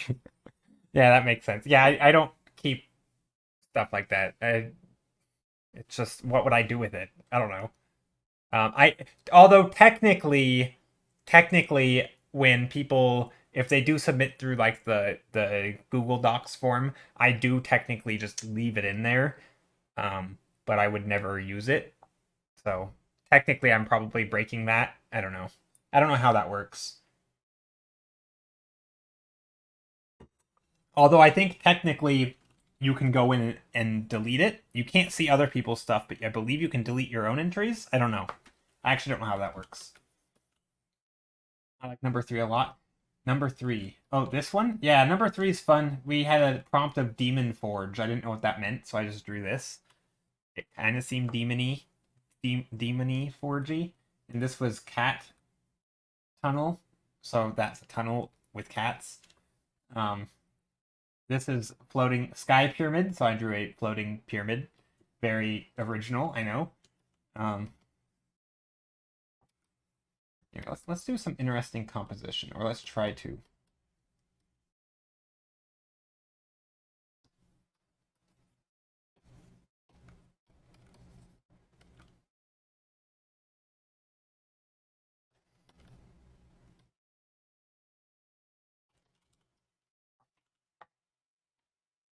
Let's do a circular shape right now. I don't know why, but I have a much easier time with circle shapes than rounded shapes. Or than, sorry, than square shapes. I think it's because I'm bad at perspective. I think is honestly the answer. Is that I can get away with circular shapes a little easier. And if it's going to be steampunk, it's going to have like gears and all these little intricacies. This is going to have like the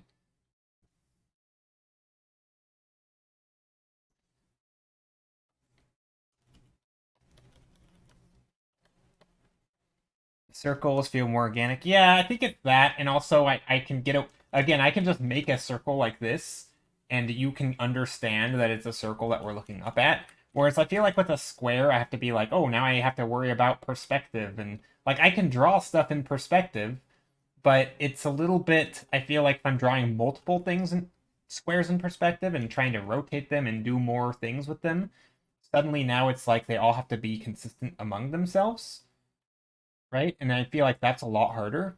I don't know. So this is much harder to do than this. So I think that's probably what it is. But yeah, I just anyway. And it's funny, even when I'm doing like square stuff, I don't mind it doing square stuff, but I just yeah, I don't know.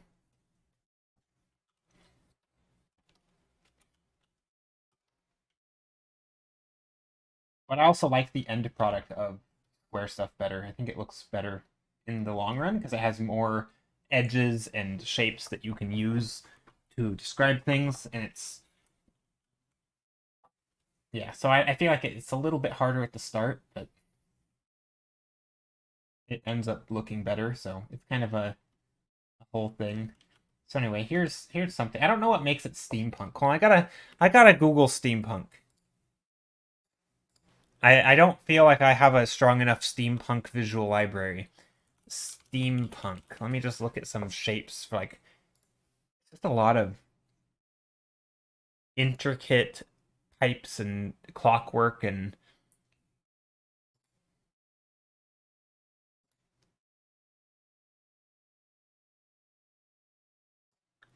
sort of like Victorian Renaissance almost, but like the Tesla and Edison steam and electricity and very locomotive and stuff, right? It isn't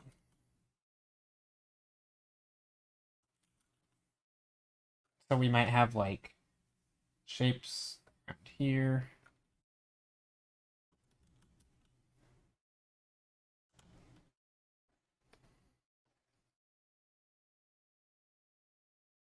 I do feel like I should either read more Steam. What are some steampunk books? Are there any? I'm sure there are. I guess like the time, is it Time Machine is pretty. Howl's Moving Castle? That's true. I guess that's kind of steampunky.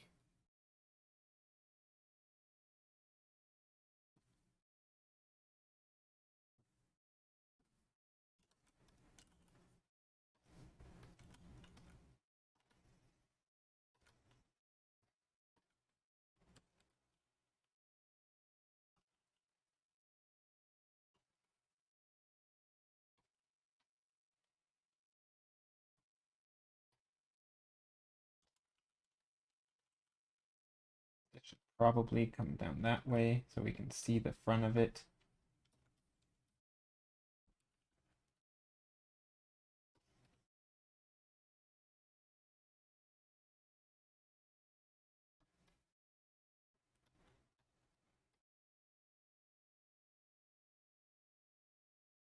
Something like that. And kind of steampunk. I don't know. I'm not sure if this is going to qualify as steampunk or not. I don't really know what makes things steampunk.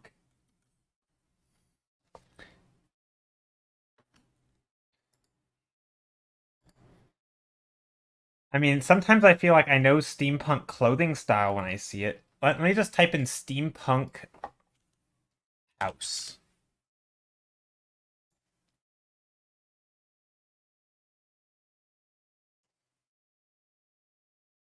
I see a lot of basically Howl's Moving Castle on wheels.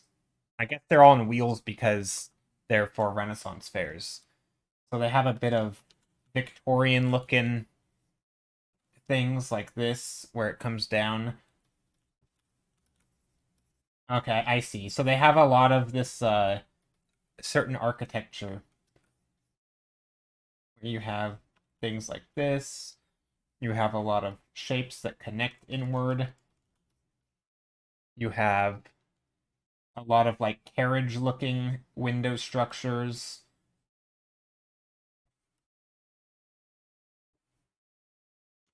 So like this look with the boards. Maybe this would go like that, actually. Something like that. And then you have these things. And then you have maybe you have like a spiral staircase or something. I don't know. Something like that could work. I don't know about this top thing I did. I think this should have been not circular, I feel like. I love Howl's Moving Castle, the only Studio Ghibli film I've watched. Really? I feel like that's rare. I like a lot of Studio Ghibli stuff. I mean, I don't know if it's the studio specifically that I like. I mean, I think they do make a lot of good stuff, but there's also other anime that I watch where it's like, oh, this is really good, and then it's like I wouldn't have known it's not Studio Ghibli. I don't know. I'm definitely not like a hardcore Ghibli person. I don't really care if it's Ghibli or not. If it's good, it's good. If I like it, I like it. If I don't, I don't. You know. Anyway, I think this is I don't know if it's a clock tower, but we'll put a clock on it. So, and then the clock is gonna be we'll glow dodge the clock to make it look lit from behind.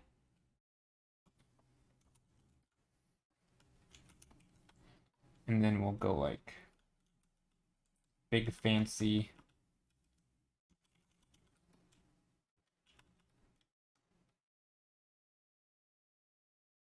color dodge. Yeah. Also, what time of day is it gonna be? Because that should affect the sun. Then we need like there, there, there, there, there, there, there. Did I get the right number of lines? I think I did. 1, 2, 3, 4, 5, 6. Yeah. That's 1, 2, 3. 1, 2, 3, 4, 8, 9, 10, 11, 12. Perfect. Desk. True. It could be desk. Okay, well if it's dusk, then let's darken some of this. So I'm gonna do like a, I'm just gonna take a darker value. The skyline can be yellow. This orange. That's not a bad idea. What if I do that? No. What about an airbrush? Nope, not that either. Let's do glow dodge.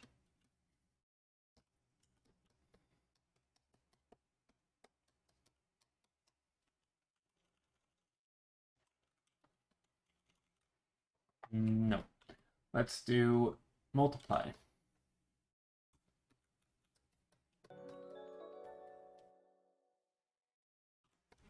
I'm not sure what I'm trying to do. I'm just goofing around.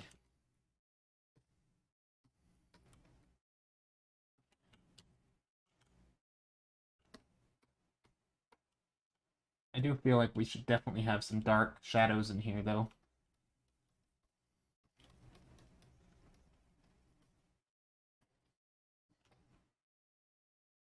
That'll work. It already looks kind of steampunk. This stuff usually has old metal steam pipes. Yeah. Yeah, it does. Yeah. That stuff is... That's the thing, though. I'm not really going to render it, even if we do work on it today. I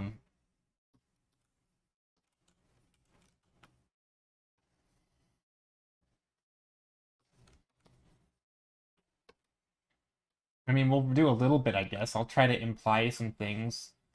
But I don't know how I'm going to... How I'll approach that.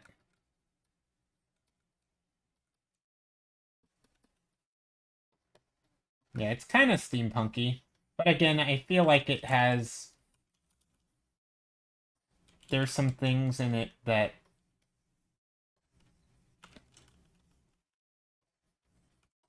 Also, do I like this shape? I mean, I don't feel like this shape is very steampunky, but I do feel like if it spun around and it was like a globe on top, and it had this like alternating thing, maybe it's even a bit, you know, has some lights or something.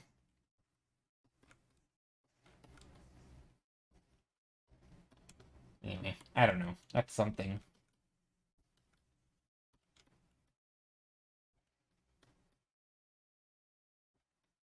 There's lots of little intricacies, I guess, is kind of the vibe I'm getting.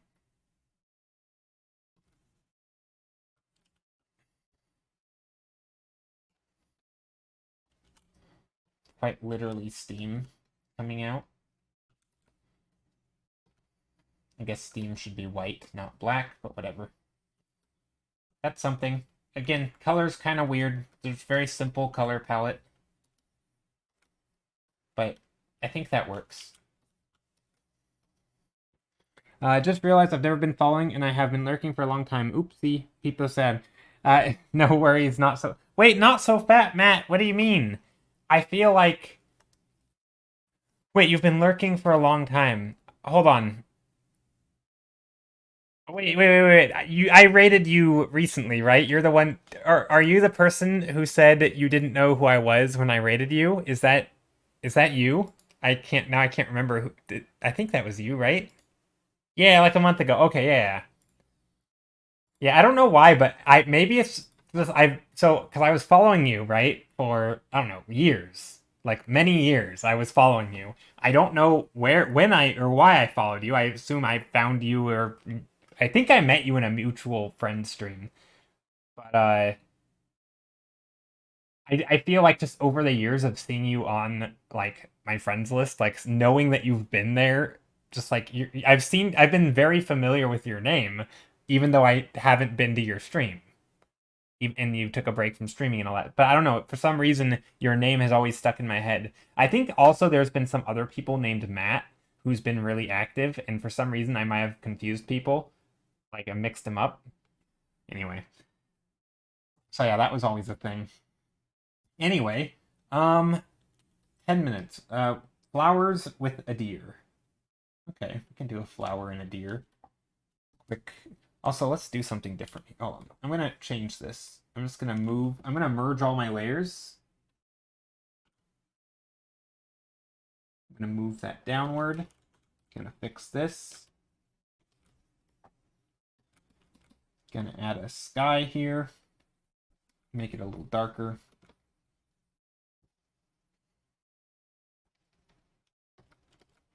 Make this a little darker.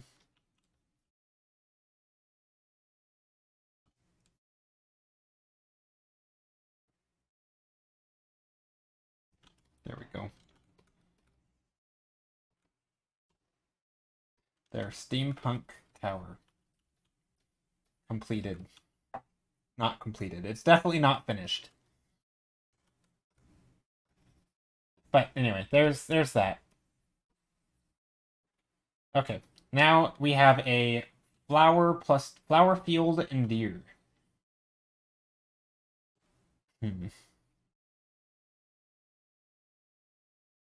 Guess for a deer, I will just draw. I don't know what I'm doing for a deer. I guess I'll just start out by drawing a flower field. I like flower fields. Flower fields, I think, are one of the more simple things to draw. It's just a lot of overlapping shapes and basic perspective, so it's not too bad.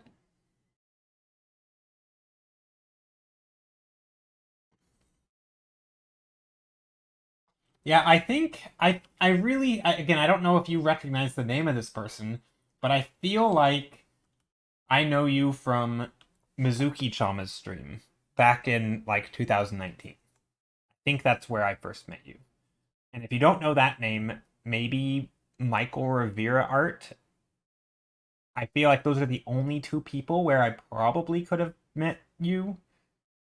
But yeah, I don't know. Because those were like early days. Those were like the two early communities I was in, I think. Kind of how I fell in love with art. Or art, not art. Art on Twitch. Okay, so I'm going to make a flower field. I'm going to start with like a red base. Maybe do like red and... I think we'll eventually want to go green and blue or yellow and red. Maybe yellow, red. I've done a lot of yellow and red stuff in the past. But maybe we get some nice flowing hills.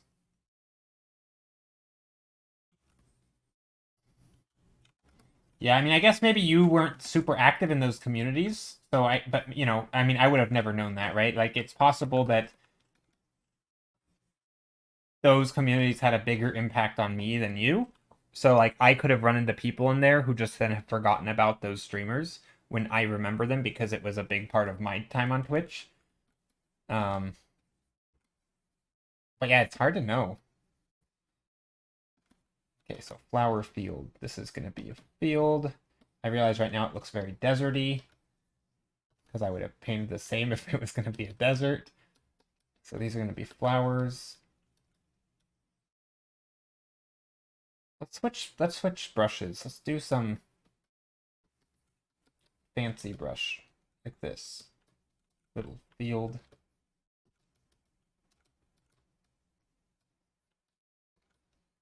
I think now I'm going to add in another color. Nice blue for the sky. And then that blue sky is going to work its way down into the shadows. So we're going to get some blue down here.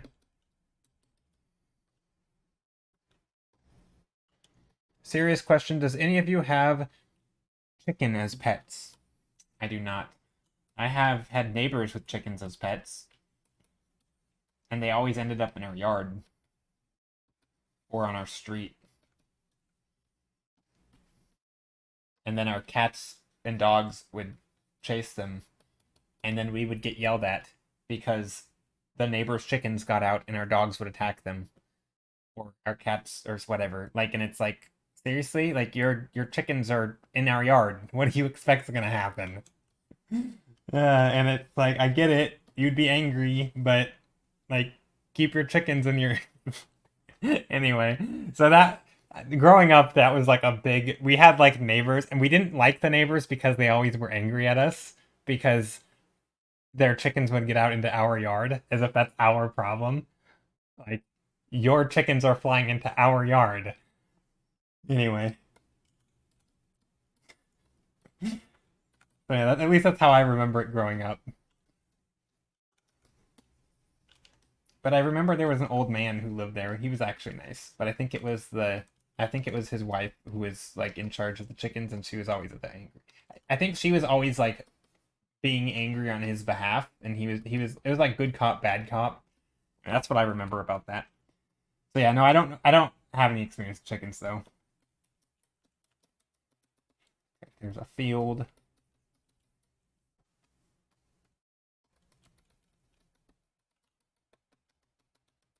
Putting in some green. Putting in some yellow.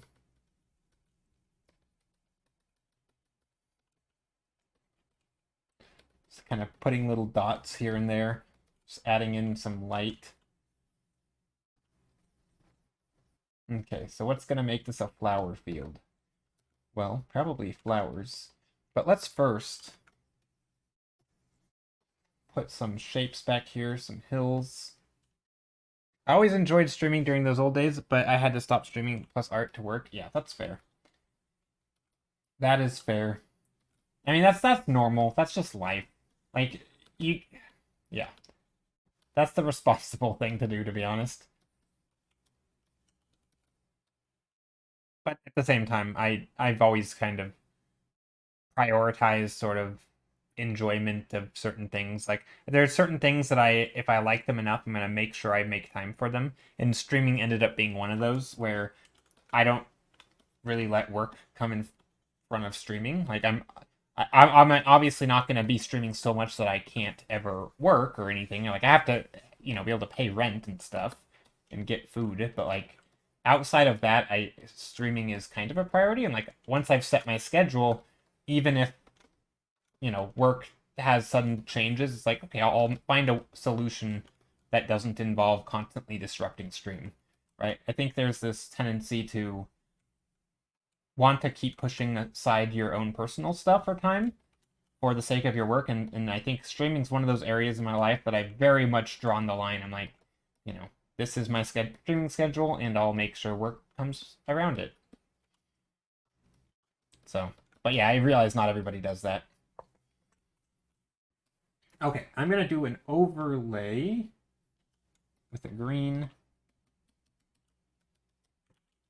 to add some dark shadows.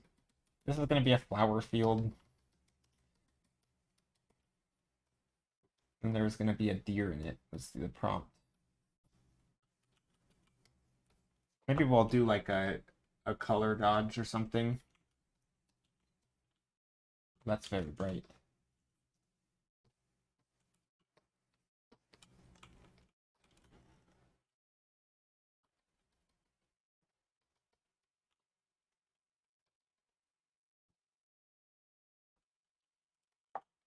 Okay, so yeah, there's some little bright bits here and there. Just trying to add in some interesting colors. I don't want it to go too crazy saturated, but I think it's already getting there, so too bad. Okay, now a deer. Hey, Winter Mavis, how are you? Alright, I'm going to add in... Hi, if you don't mind answering, how do you avoid coloring highlighted areas too much and making it too dark? How do you avoid coloring highlighted areas too much? What do you mean highlighted areas? I'm not sure what you mean. Uh, what do you mean by highlighted areas? By coloring it too much? I mean, I, I have a hunch I know where you're getting at, but I want to hear you keep asking this question in a different way so that I can confirm or deny what if my hunch, because I have a suspicion I know what you're talking about, and I think this is a really fundamental aspect of color. Highlighted areas is in what you want to emphasize. So, okay, like like this, right? Do you mean like this, for example? If I want to, this is my highlighted area, right? I might want it nice and glowy because it's my, it's my focal point. And how do I add more colors to this? Like, do other things. Like if I want green in here, how do I make it green? Is that what you're asking? Without making it too dark, or I mean, so the answer is values. I don't know. Okay, well let me take a step back. I think this is the answer you're going to be looking for, but I'm not sure. Okay, so this is going to get really boring for a second, but every color, let's say I just pick a super bright red, and I pick a super bright green, and I pick a super bright blue, and I pick some bright orange, and I pick a bright yellow, right? Let's say, and maybe I pick some non-bright colors too, right? Because I don't want to be totally unfair in my example. But let's say I have a whole bunch of these colors, right? If I make my screen black and white, you'll notice that some of them are very dark, right? Like this color is very, very dark.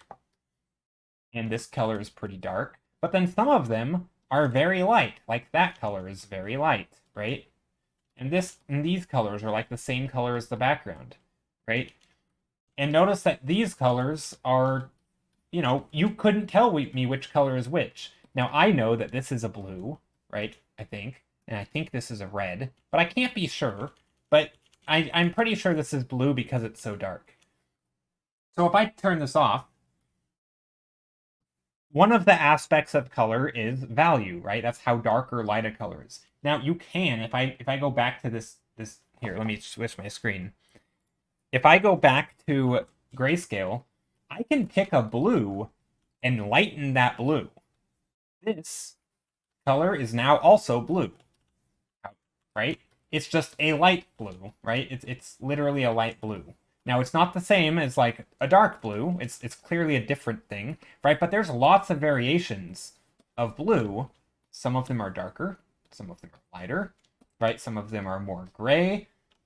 They're all, there's a range of darknesses. So I think that the key is when you're painting things that once you've decided what your painting is going to look like, essentially in black and white, you can have any color, let's say in this area, right? In this area that I made of light, I can put any color in there, but it's going to need to be a color that fits that value structure, right? I have a value structure of, say, a dark paint, right? Like if I were to redo a different painting, let's say down here, and I were to make a little tiny mini painting, but I wanted, a medium gray background and a dark building here, and maybe a bright foreground or something, midground, I don't know, something like that. Let's say this were my painting. I can do anything I want in this painting, but if I'm going to be picking colors for, say, these dark trees back here, these dark triangles, I'm going to need to make sure that they're dark colors, right? They could be dark grays, they could be bright blues, they could be anything as long as they fit the same values. Because I've decided that this is the value structure of my painting, right? And, maybe there's some bright windows, and in that window there's a silhouette of a person. Here's the person. So you can have a whole painting planned out in black and white, and once I make it color, of course I didn't realize I was painting in yellow this whole time, so this is ugly, but you can take any color. So for example, this building, I realize you asked about lights, but I can take dark colors, I can make this a green, right? I can do anything I want with this building. I could make, typically sticking towards grays is not a bad idea.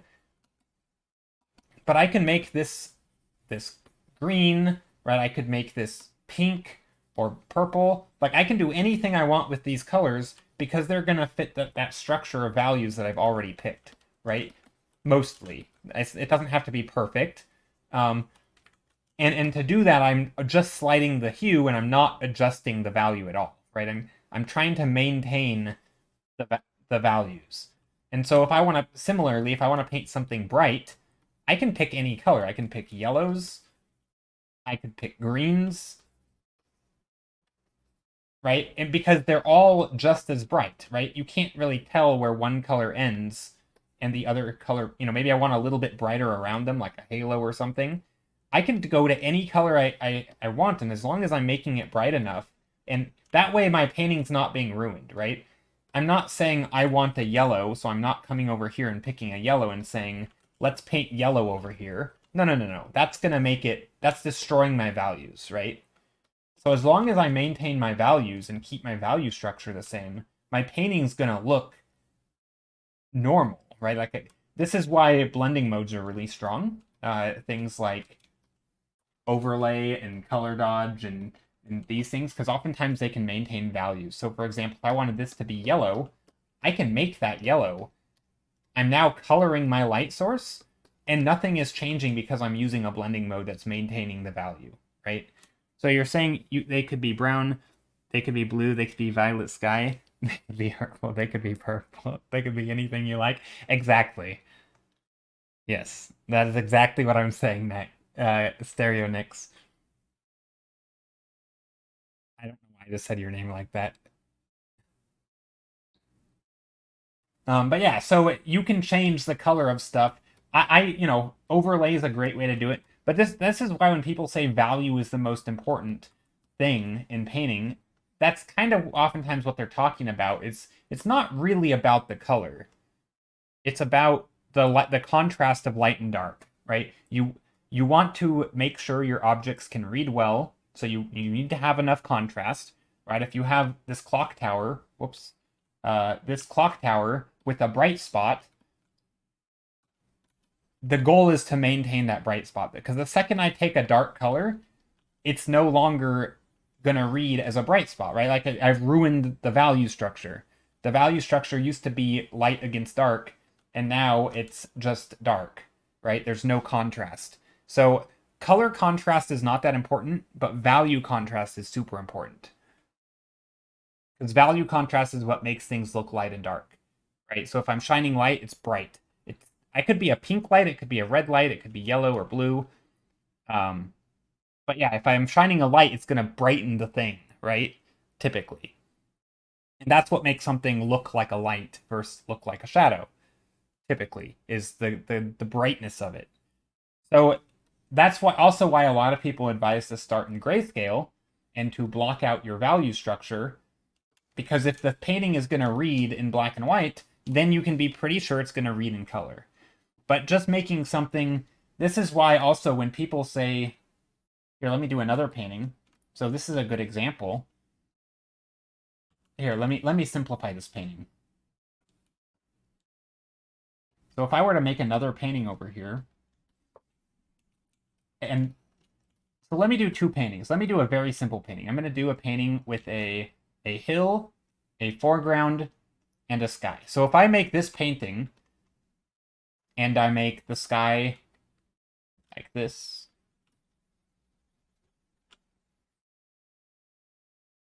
and I'm going to make this painting work, by the way. It's gonna look okay. That's going to be the goal.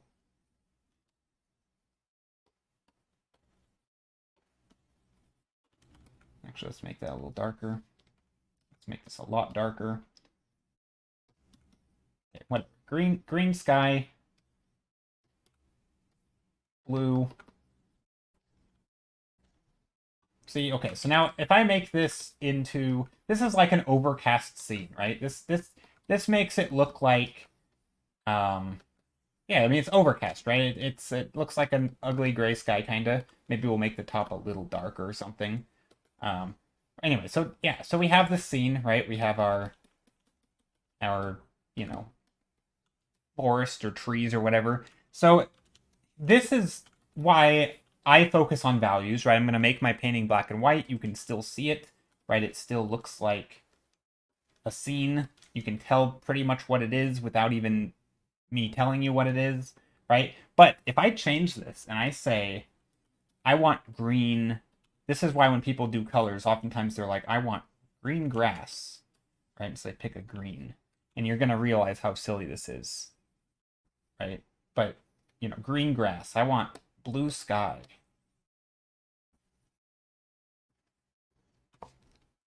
You can probably see where I'm going with this.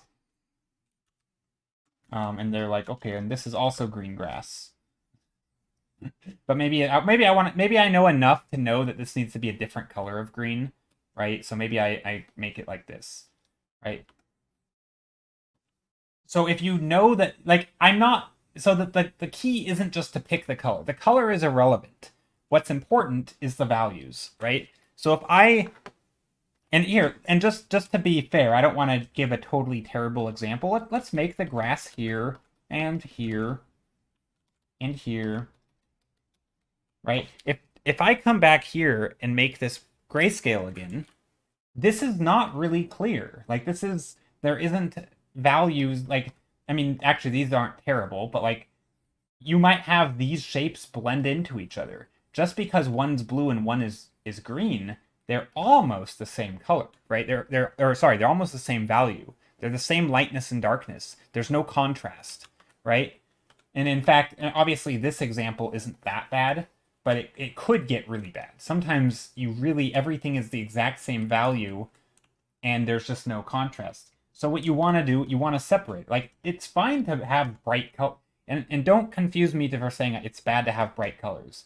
You can have brightness, right? You can have super saturated greens that are, but the thing is they can still sit within these value structures because I'm not picking a green that looks like this. This is absurd, right? That's not the same value structure, right? Because this green is representing grass in shadow, right? Now, if I wanted to put grass in light, right? Maybe you want to use a wide range of green. You can do that too, right? Maybe I'm gonna pick a bright color like this. I don't know which color this is, but my point is this is bright. So this kind of reads, right? Even without knowing what color I'm painting, this is like, okay, here's some bright grass, right? Here's some dark grass. I don't know why this quite looks like this, but so you could have a spot in light. But again, if I want to paint, say, a yellow flower or maybe a blue flower, I'm not going to go and pick a blue that looks like this, right? This is too dark. This blue can't exist in the sunlight, right? Because this is not so. But if I take a bright blue, right, I can probably get away with this, right? This looks like a blue that could be in the sunlight, right?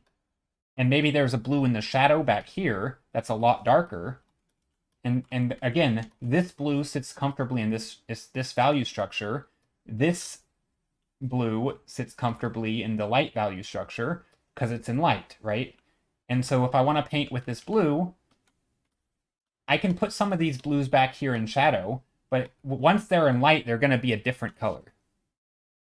How did I make my whole CPS or my Clip Studio Paint into grayscale? So I'm doing this with a hotkey on it's a Windows hotkey actually. So if you're on Windows, you go down here and you type in grayscale or gray or color filters or whatever, and you can click it, and it brings up this little menu, and you'll have to enable it. By default, this is unchecked, but if you click this little check mark, by pressing Windows Control and C, you can toggle color filters on or off, and it actually does it to your whole monitor. And if you're sharing your screen, it'll turn it gray. So this is what I use when I'm streaming. But if I'm on a different scene like this, you guys actually can't. Like right now, I have it toggled on, but if I share my full screen, now you can see grayscale. So typically I'm streaming like this. This is why when I have the slideshow on, you can't see that my screen's in grayscale. But yeah, so this is values, right, in a nutshell, is when you're painting something, if something is in light and it's bright, then it needs to still be in light if you're going to paint something there, right? And same if something's in dark, right? If you're painting something in the dark like this. But again, because this shape is representing dark or, being in shadow, I can't come in here and start adding a bunch of bright flowers. Like, no, that's unless they're glowing, right? But they're not. So I'm basically stuck. And again, I can have any color in here, right? I can have purples. I could have nice purple shadows, right? I could have, maybe this part's purple. Maybe there's stripes of different flowers, right? This one's blue. This one is a different blue. And maybe this one is red next to it. Again, I'm blending them. So I'm not just picking a pure red, or I'm not just going like this. I'm blending it into the color that is already there so that it mixes and the values stay the same, right? So I'm not too worried about the color. I think that's the Path of Exile. Yeah, Path of Exile. Um, so yeah. So this is why when I make my screen black and white, right? So see how the value structure is still the same? So regardless of the color, right? This is blue. This is like an ugly yellow, which it started as red, granted. Now it could have been an actual red. I could have picked just a super dark red. That's not to say that every color is going to look good in every scene, but and here's my next tip. This is why you blend colors, right? If you want to have, say you have a scene like this, well, this scene looks terrible because I'm kind of making it a mess. But let's say you have this scene, right? Your colors are established, whatever. If you want to add a color in here, but let's say you want to add some plant life in here. Well, I'm not just going to pick a green and just start going to town, right? No.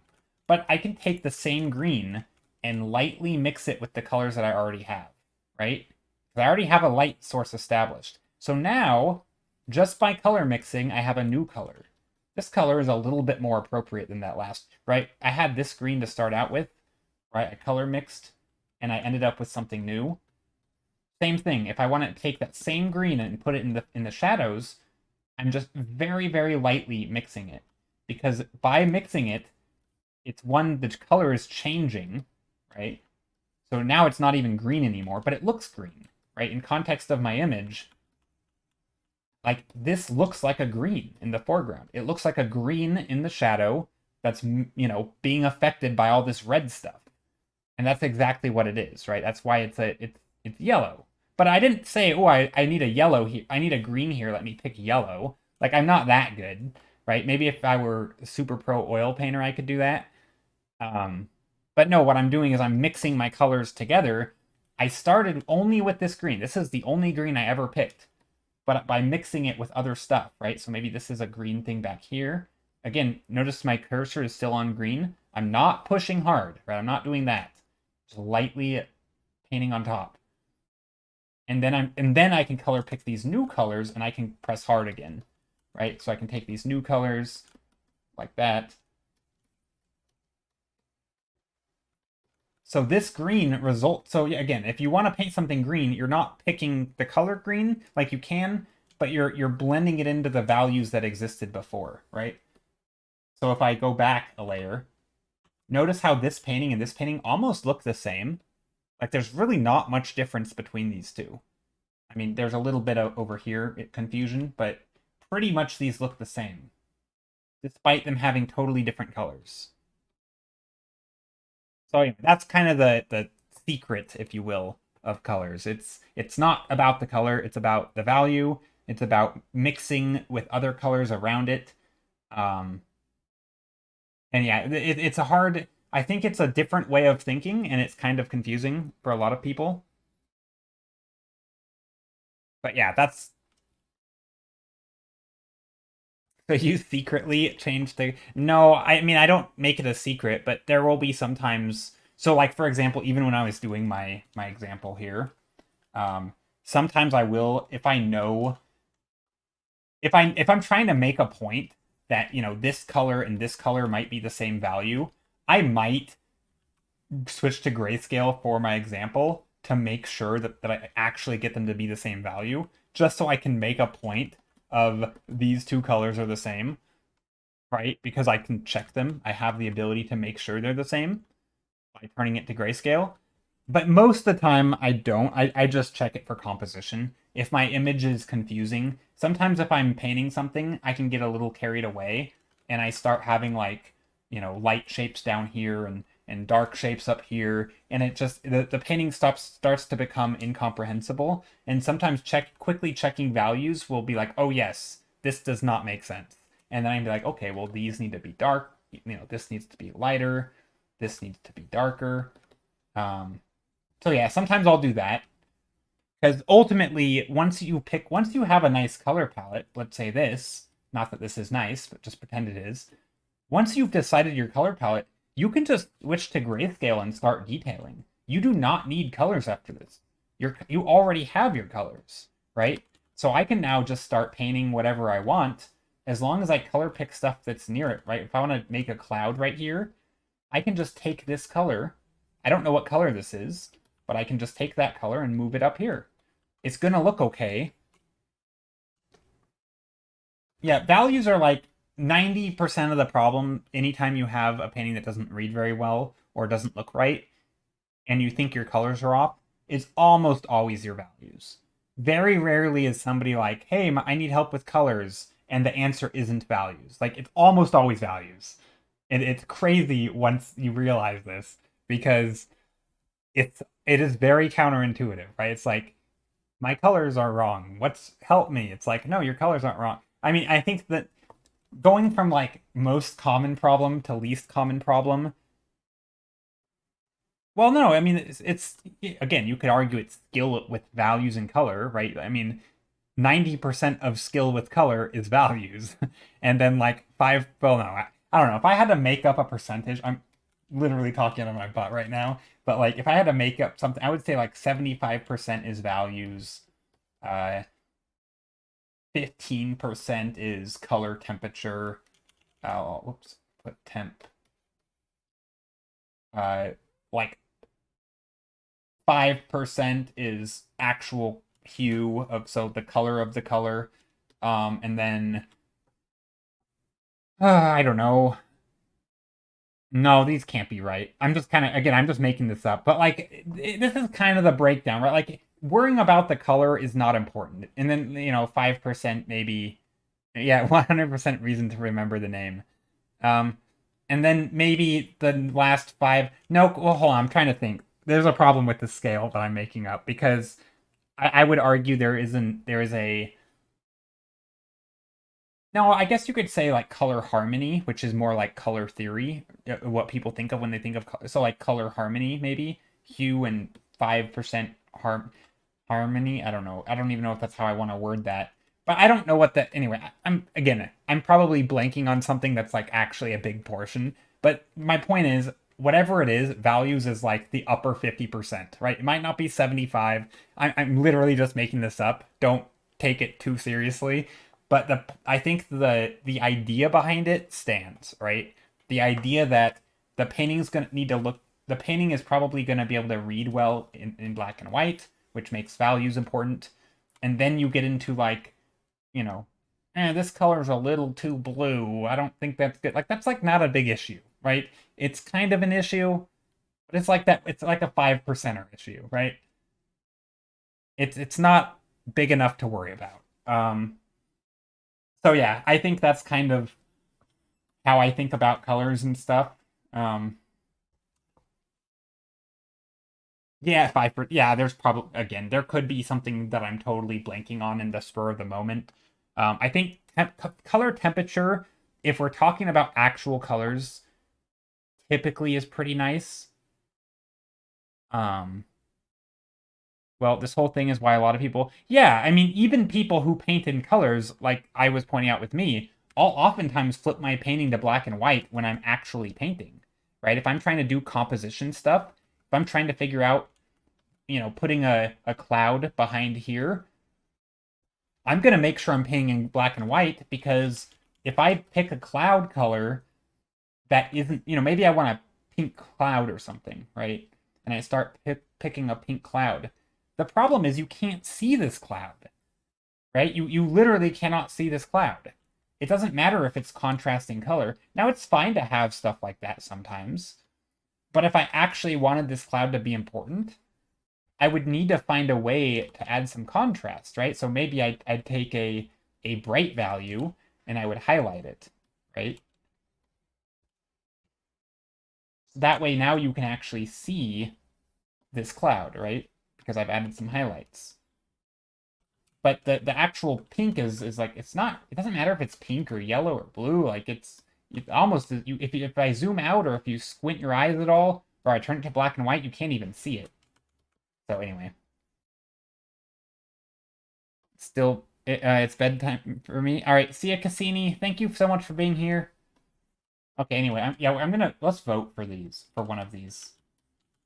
I'm gonna switch over to the voting, and I will work on one of these until the end of stream. But no, I think it's funny though. Colors really are like when people are like, "How do you get better at color theory?" People are like, "Stop thinking about colors." It's like the non-answer, but it's kind of true. Like so much of it. Honestly, I feel like when it comes to art, this is like the bulk of art for me is this way that I thought about things before is wrong, and the answer is stop worrying about the things you think you're worrying about and worry about other things, right? It's like how I don't know how to word it, but yeah, it's funny. It's or people are like, "How do I paint a cat?" It's like, well, start by learning to paint boxes, you know? The answer isn't how to paint cats, it's how do I paint things in 3 dimensions, and then what do cats look like in 3 dimensions, and then you can just paint them because now you know how to paint stuff in 3 dimensions, right? It's kind of that sort of thinking. It's like I don't know. A lot of art does feel like it's asking the wrong questions. But you know, a lot of them are for good reasons because they're confusing. Sometimes it's not intuitive. I mean, it didn't, you know, perspective drawing. People weren't drawing in perspective for many, many, many years. Probably, you know, hundreds of people have been doing art for hundreds of thousands of years. People have not been drawing in perspective for hundreds of thousands of years. They've been drawing in perspective for hundreds of years, right? Like some of this stuff is not intuitive, right? It's not like everybody is going to understand this from, you know, an early age. Nobody is going to understand this from an early age. It's all confusing. Like it's unintuitive. You don't just stumble on this on your own. Like you have to learn it or see it or hear it somewhere. Like it's not yeah, anyway. You're actually doing a lot of observational drawing that involves grayscales. Yeah. So there's here's another unintuitive thing with I mean, yeah, so that's a really good way to observe stuff is when you're, you know, walking around or if you're painting, you kind of ask yourself like, so some questions I have oftentimes are like, you know, if I were to paint this scene, where are my shadow shapes and where are my light shapes, right? Like if I had to like group things into big chunks of light and shadow, where are they, right? And then it doesn't matter what color the thing is. If it's light, it's going to be a light color. If it's a dark in the shadows, it's going to be a shadow color, right? I can adjust the nuances of like of the color later, but I first need to establish like big areas of light and dark. Um, and then you have another thing I always ask it myself, you know, if I were drawing this, where is the darkest part of this image? Like, where is the darkest dark values, right? Oftentimes it's not what you think it would be, right? There's a lot of like weird illusions in real life where it's just a little bit confusing. Anyway, I'm gonna make a straw poll so we can vote because I'm totally wasting time right now. Vote for faves? Question mark with 8 options. Actually, I'll show you an example where values went wrong for me. Literally last stream. Allow selection of multiple options, yes.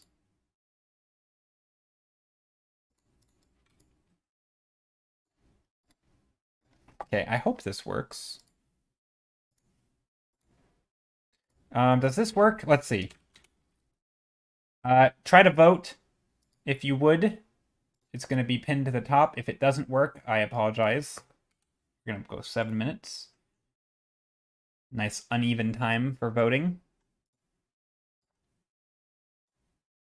Also, the way we make memes of things in Renaissance paintings, we weren't good at painting things for a long time. Yeah, I mean it is funny to poke fun at some of the weirdness of how people paint stuff. It's like, dude, these people not only are they still good today, but they were like this was like a new stuff for them, right? So or kind of new. I mean, you know, obviously there was a big time span. I'm not an art history person, but I But yeah, it is crazy to think. I mean, look, it's fine to make fun of stuff, right? I mean, it's not you're not making fun of them saying, "Ha, what a bunch of idiots." No, they were all really good at what they did, and they all were probably very passionate about it. There's tons of work that went into it, um, but it's still kind of fun to make fun of it.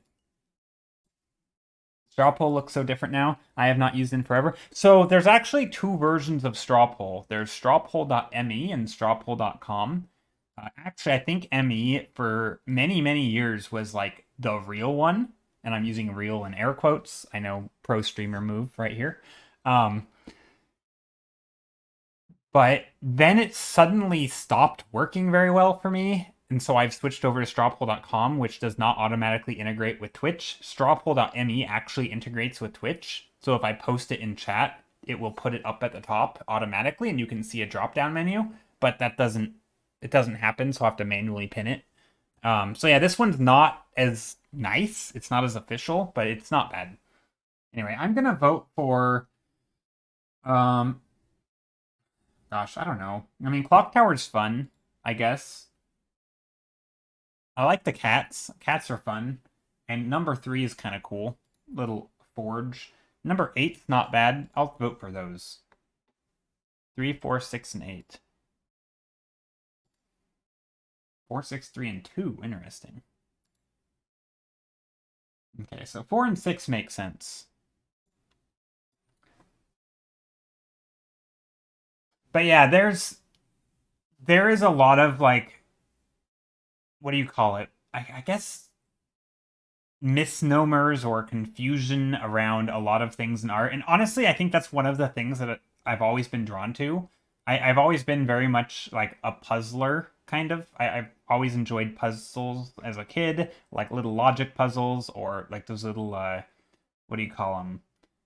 Like get the hoop out of the wooden box or whatever, and you have to like figure out how to like, finagle this little metal piece out of this wooden contraption. Like I've always liked stuff like that.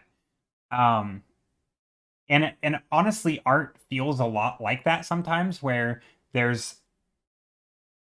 these little confusing things that you kind of have to solve like the idea of wanting to draw things realistic and then you find out that there's real life optical illusions and you don't want it to be realistic, right? If you're drawing a drawing you want it to be clear, right? And yet everybody thinks realism is the hallmark of good art, and it's like, well, clearly it's not if realism can be confusing and misleading, right? So there's all these little like things you have to unlearn, and I don't know, it's like wandering into like this new bizarro world where everything you thought you knew about images and what you see is totally wrong.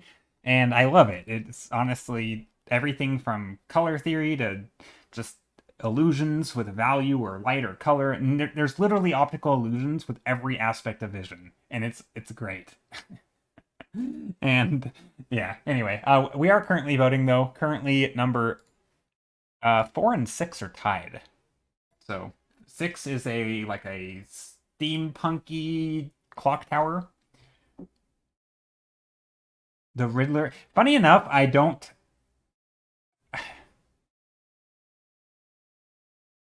Well, I definitely don't like Batman. Batman's annoying. The Riddler actually.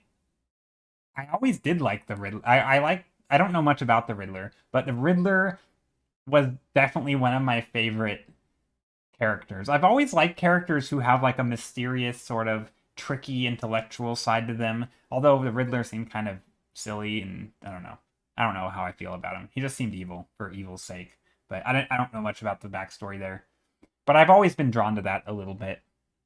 Yeah, riddles, illusions, a bit of trickery. But like clever trickery, right? Like I don't want like I feel like there's a like I don't like pranks, right? Like those bad YouTube prank videos. Oh, they're terrible. Like they're not even those aren't tricks. Those aren't clever. They're just stupid stuff. I don't know.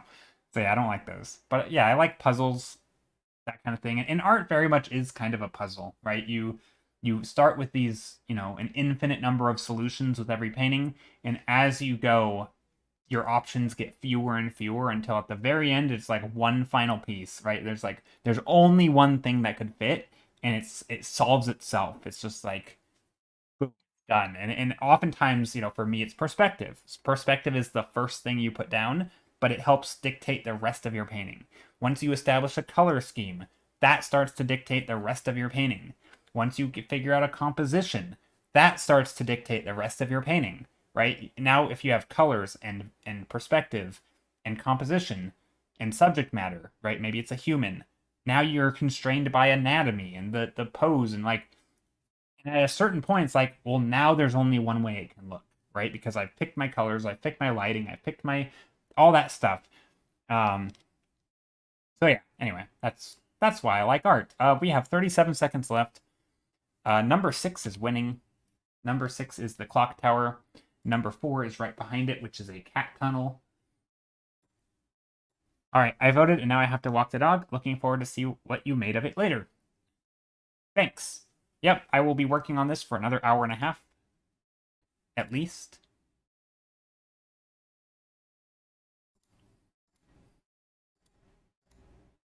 Whoops. Okay. All right, I think we're done. I think number 6 has won. Oh, nope, 2 seconds left. Is somebody going to tie it? Nope. All right. Number 6 it is. Sweet. Thank you all for voting. I appreciate it. But yeah, I do think colors are probably my favorite aspect of art when it comes to that, and like colors and color theory. It is. I don't really like calling it color theory though, because I don't think of it in those terms. But I guess that's just anything and everything revolving around color is color theory, I guess. I don't know. I think composition's probably my next favorite. I think that's a big one for me. But I feel like composition is hard to talk about because there's so many things. Shame book didn't win. Yeah, so the book would have been fun, but it's a hard one because I don't think it's super clear what it was. My favorite is storytelling and character concepting, but I'm very weak at it. Yeah, I mean, I think I do like that as well. Well, not character concepting, but I like concepting and design, and I think that very much oftentimes goes hand in hand with just sort of composition and picture making. Although design is more specific to the thing you're designing, but oftentimes I'm designing like an entire scene, so it's sort of this balancing act of designing the actual shapes to fit the scene to look nice, but also work with all the other stuff, and then it has like a function aspect to it. Yeah, I mean, there's a lot of art that I like. I don't think there's like one thing I like. Right? I mean, I like it all, but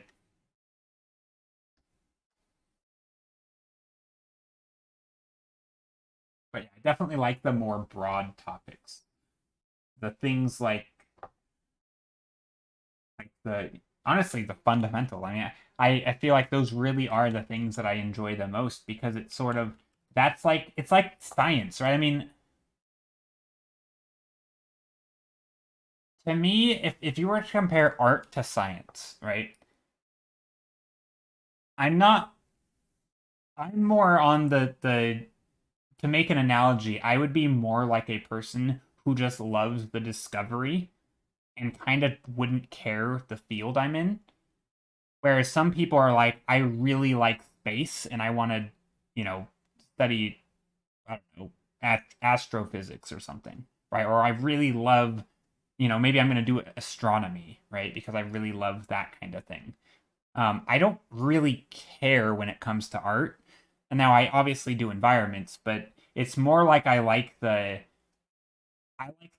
discovery and the sciencey stuff behind art, right? I like the process. I like thinking about it as an artist. I like thinking about the fundamentals and sort of the what makes art, what makes an image appealing or how do you tell a story. Right? I don't really care what story is being told, but I like the mechanics of the storytelling, right? I like the mechanics of good design and bad design and what makes design work and what makes it not work. I don't really care what it is it's so I'm more in like the just I love the thing.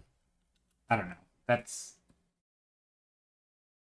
whereas I think some people are the opposite, right? Some people don't actually really like the thing that much. They just have a story they want to tell, and any way they can get it done is important. That doesn't really matter. If it's hiring someone else to do it for them, that would be perfectly fine too.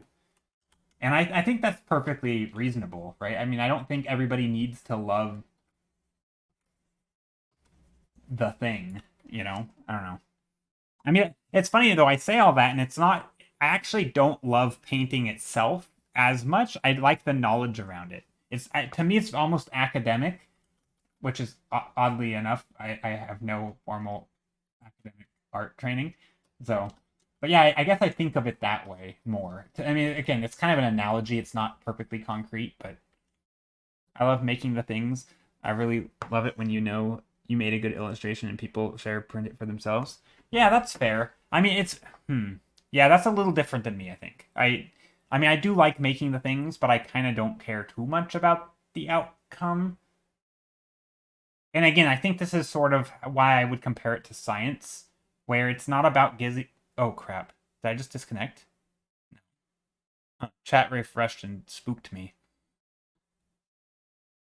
But anyway, this is why I would kind of compare it to science in that it's not really about getting a positive result. It's more about any result can be important, but what's important is that your process was good, and if your process is good, your report, the end result will be important. Like you're doing an important experiment, right? You set it up well, you're executing it well, and you're getting data that is valuable. It doesn't really matter if it was positive or negative because you did good science, right? I don't really care if other people like the art I make. As long as I do good arting, right? I have a good process. I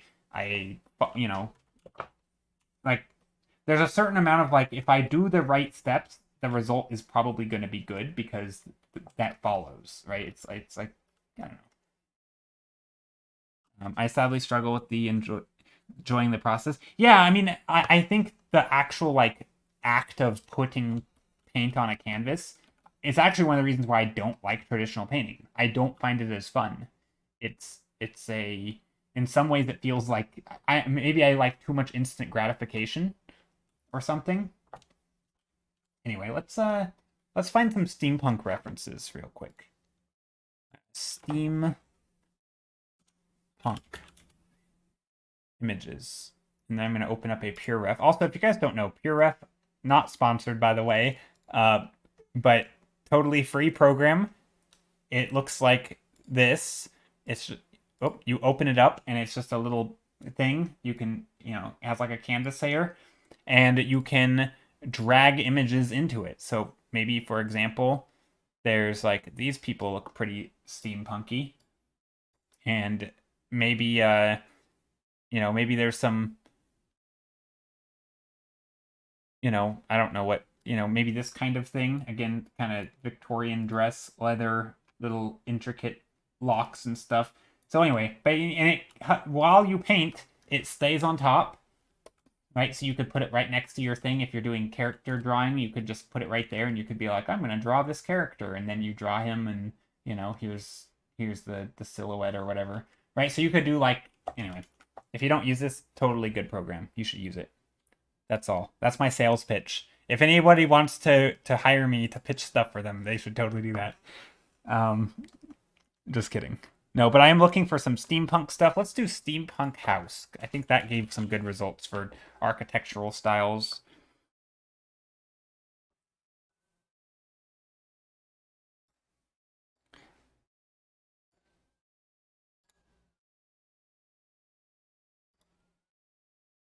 What about Victorian homes? That's, I guess, the reference for steampunk, right? Victorian homes. Oh, there we go. Look at that. That is a good reference. Look at that reference. Look at the colors there. I'm totally going to use these colors. I like this. And also, this has the circular thing, which is nice, because it's nice to see circular shapes. I don't know if this is steampunky, but we can totally turn it into steampunk. Anyway.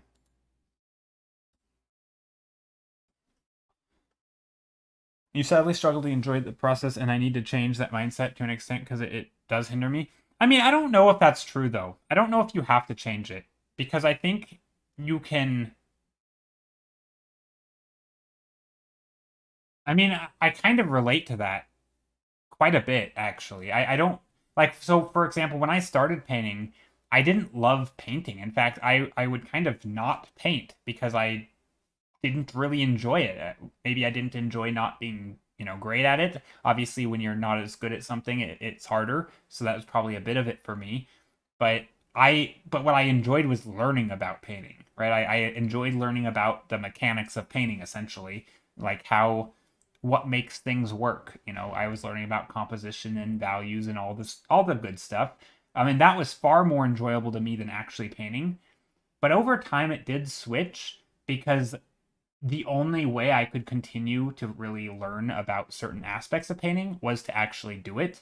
And so it was sort of all in service of knowledge acquisition, right? It's like it was almost like at some point you can read about science experiments, but at some point you have to go and do them, right? Like you if you want to break new ground and try new things, like eventually it becomes fun because you're doing something new. Whereas early on it's like nothing's fun because I suck and I'm just doing the steps. Like it's it wasn't like it eventually for me it sort of bridged the gap between the thing that I loved about it and then actually doing it became that thing because I was doing it for a different reason, right? I could try new things, I could push myself, I could take a concept that I've heard other people explain, but maybe not very well, and I could start to play with it. And it was fun to play with it because I was actually learning about it. And by learning about it, that was enjoyable. So even if the art didn't end up being good, it still was enjoyable because I was actually learning. But I think early on it wasn't that way because I felt like I could just keep learning without actually painting.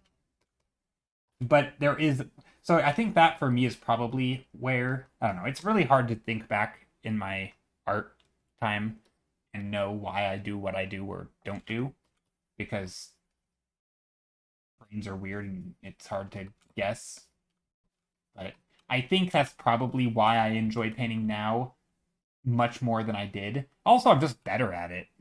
Like I'm just better at painting than I was when I started. And so of course it's better to make, you get a little bit more positive feedback. People say nice things about it.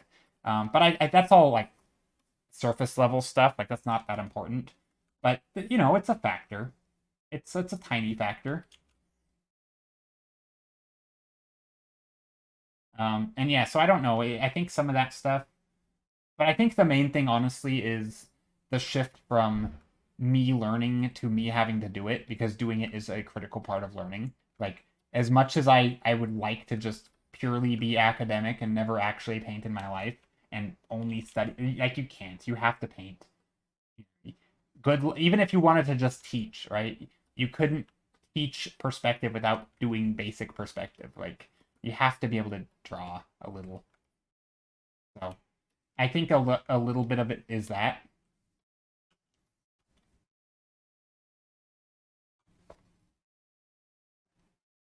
But I don't know. I do enjoy painting also now, especially on stream. I mean, I really really enjoy streaming. It's extremely fun and to have people to hang out with and paint along to share their work. I mean, the whole community is fantastic.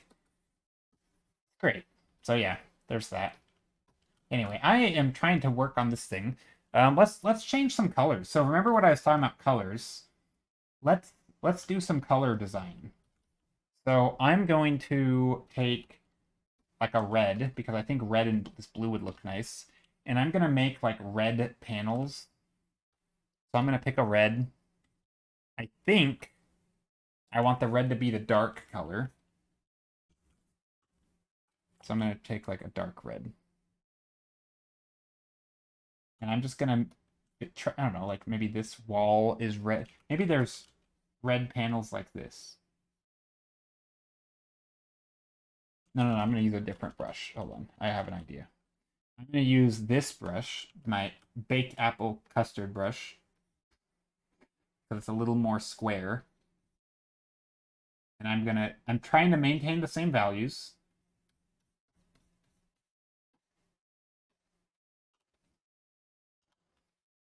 So there, and I may color dodge and stuff later, but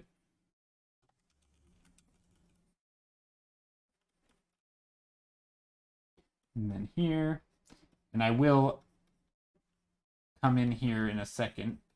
Also, I'm trying to also go around the contours. Ooh, this should also be in bright.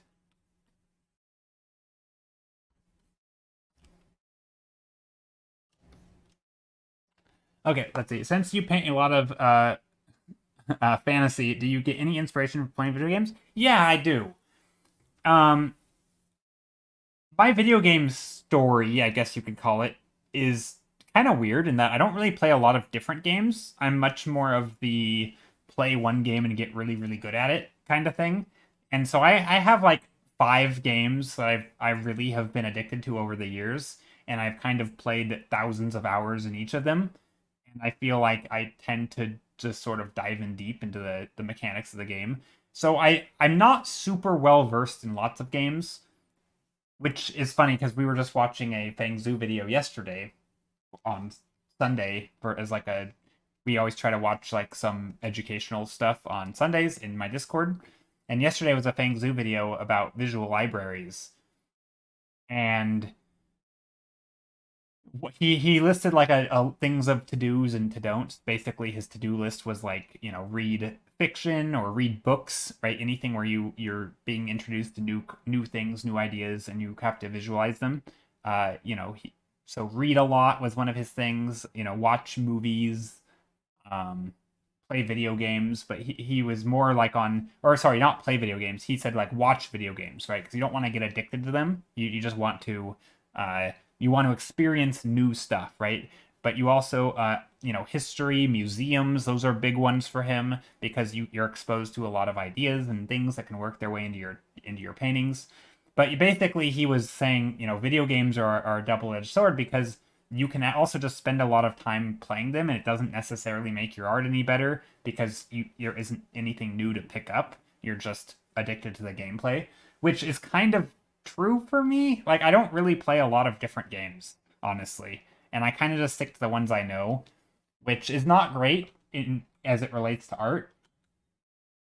So I'm kind of doing the thing that is probably advised not to do, or is literally advised not to do by Feng Zhu as of 11 years ago. Maybe he's changed his mind. I don't know. But yeah, no. I mean, I get inspired by games, I guess. Um, I don't know. I guess a lot of the games I do play are in the fantasy and like. So, for example, Age of Empires was a game that I really really liked as a kid, and I still do. Age of Empires 2 specifically. What other games? Diablo. Loved the Diablo games. Now Path of Exile, as you saw from when I opened up my taskbar. What else do I like? Yeah, I mean, I don't play that many different games. League of Legends I played for a long time. I don't play it anymore. Although I do play Teamfight Tactics, which is technically League of Legends. So same characters, same inspiration, I guess. Um, yeah, so that's probably a thing. Also, right now, these colors I realize are not very exciting. They're very, very dull because I don't have any lighting in this image. But that's okay. I'm just trying to make interesting textures.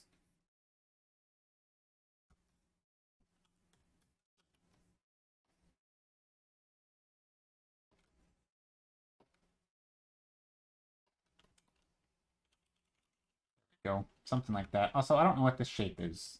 Oh, this I do know what this shape is. This was gonna be another balcony thing. That's right. And then this was gonna be another thing like that. And this is like a box shape. Something like that.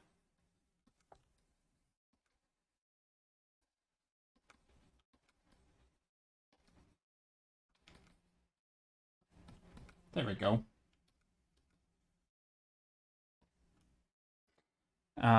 You should check out Ghosts of Tsushima and God of War Ragnarok. The landscapes are to die for. Yeah, I need to make a list of games to sort of. I mean, I've seen a lot of screenshots of a lot of games, but yeah, I should write those down. Actually, let me do that. I'm not gonna play the game, but I will probably, browse screenshots and stuff. It's definitely worth doing that.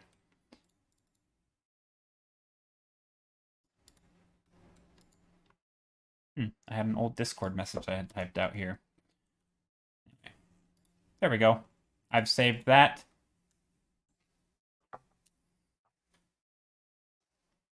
Okay, let's do something about these colors. These colors are extremely boring. What if these are brick? I was thinking this was going to be like a balloon material. Like,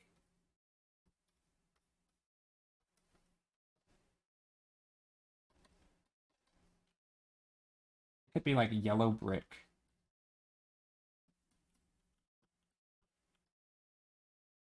And I don't want to render everything. So I'm going to try to shortcut this a lot.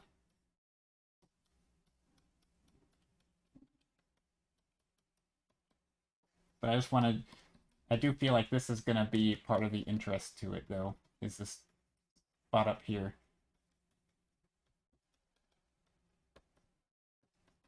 Again, don't want to render the whole thing, because that's ridiculous. I'm not a big fan of over-rendering. In fact, I'm not a big fan of rendering. If there's one thing that I don't... Because we were talking about liking the act of painting.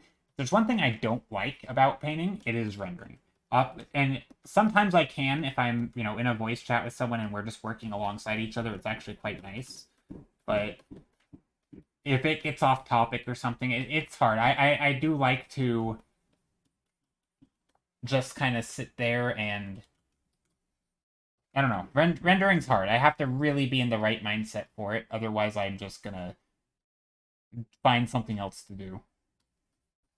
I think I have low patience for that oftentimes.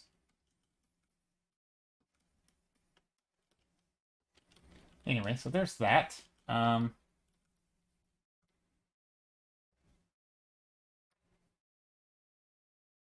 Maybe there's little shapes here.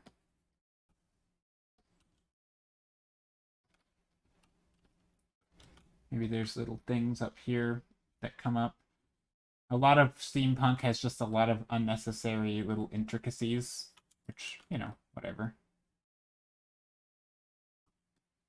They have what they have.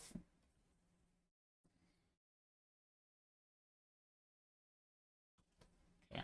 I do feel like I'm going to want to really come in here, though, in a second and...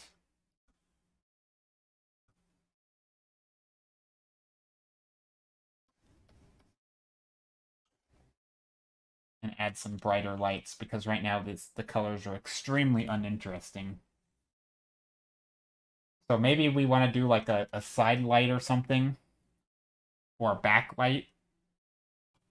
I gotta think about this, because now we're getting into a bit of design and decision making that is actually important, right? This is sort of in that process I was talking about earlier in the stream, where you kind of start out maybe with a mood or with color palette or with shapes, and then eventually it kind of slowly transitions into design, and you start having to get into the nitty gritty of stuff. And that's kind of where I am now. This is like a whole thing. Ooh, I know. So sometimes there's little banners here, maybe a yellow in this image that I have as a reference.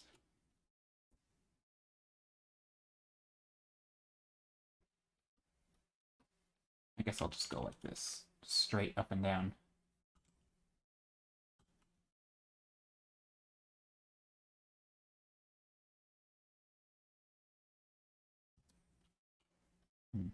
Oh, I'm on all on one layer. Dang. I've been doing a single layer painting this whole time.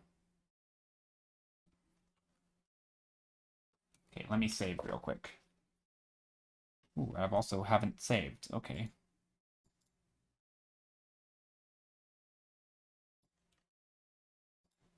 go. But yeah, I will look at Ghost of Tsushima, Mad. I will do that. I do want to actually. Speaking of like visual library and sort of just checking things out for references and sort of staying up to date. I was watching this series. I don't know if I have it. Maybe I can find it for you. It was, or it was not a series. Sorry, it's just a YouTube channel of like medieval stuff. So anything and everything medieval.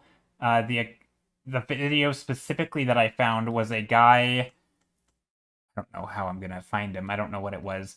Basically, just like talking about different types of armor and the a span of like from the 12th century to the 16th century and just anything and everything regarding armor and weapons and all sorts of stuff. Just going over different styles of things. I I thought that's kind of cool. Part of it was because I was doing this and I wanted to learn a bit about armor, and so I stumbled across this video. Um, but yeah, so that kind of thing I've been a little bit into, just anything that I can learn about how different designs of specific things, whether it's, doesn't have to be something I'm super interested in, but I'm trying to sort of take it upon myself to learn more of that stuff.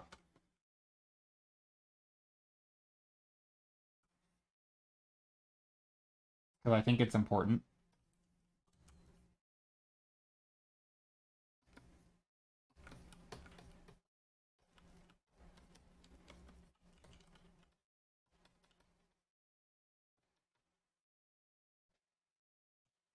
And that's like I've been going through the whole Arthurian legend night phase studying armor. Yeah, it is. It's cool. I mean, I probably won't do a lot of armor studies, but even just like medieval architecture and like why they built things the way they did, different, even just learning it. So I know even stupid stuff that is maybe everybody knew, but for example, let me save first before I start ranting about this thing. Did you know? You probably did, and everybody here is probably going to roll their eyes at me when I say this stupid, obvious thing. But in armor, you know how like, shoulder pads and how sometimes they were really big, but like it was whenever there was like an asymmetry in shoulder pads in their shoulder armor, it was almost always their left shoulder plate that was really big because when they were like jousting or fighting, that was the shoulder that was like towards their enemy to like defend themselves, right? And like you would be leaning in with one shoulder and then the other shoulder would be away from them, right? Because that was you were kind of sideways. And like that's why you'd have this asymmetry because you didn't need your other shoulder to be super protective.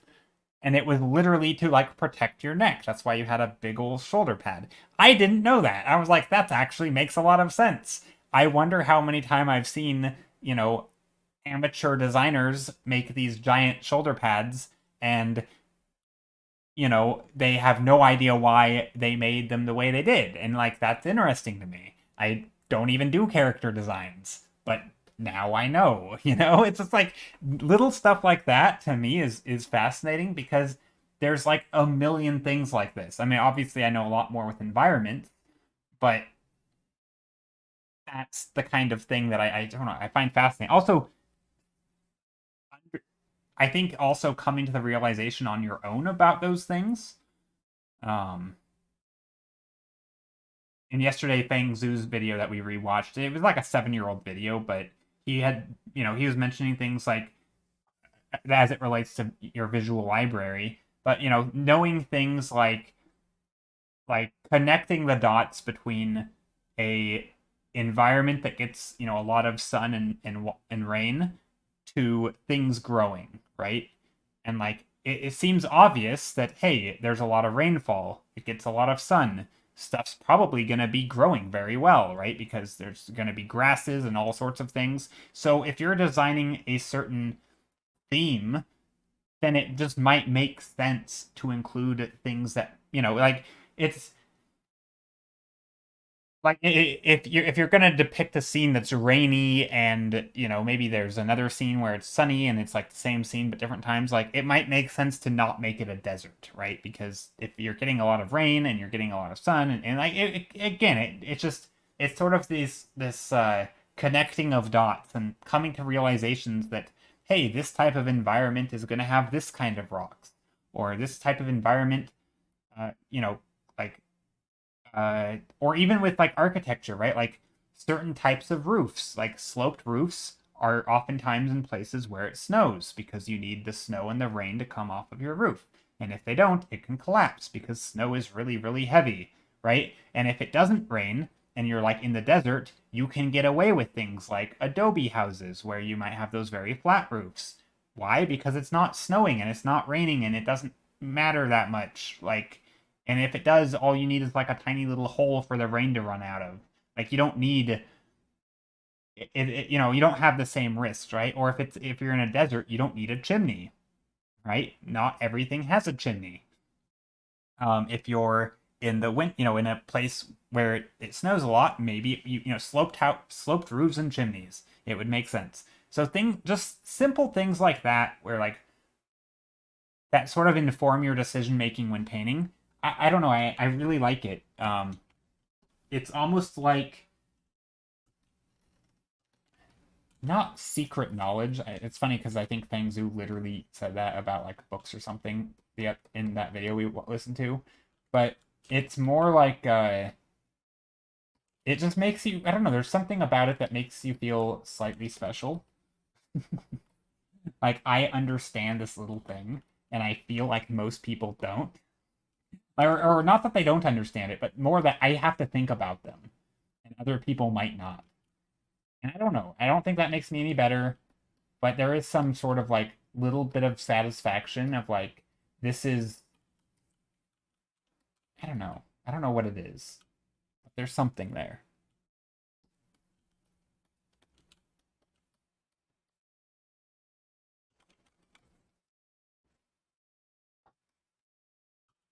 Okay, let's slap in the color dodge. This painting is getting extremely gray.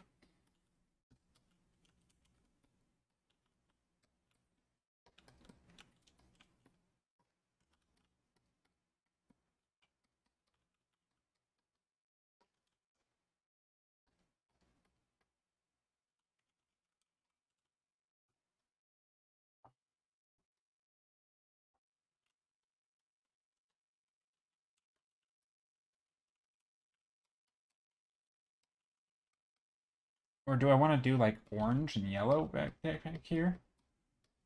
No, this is too bright.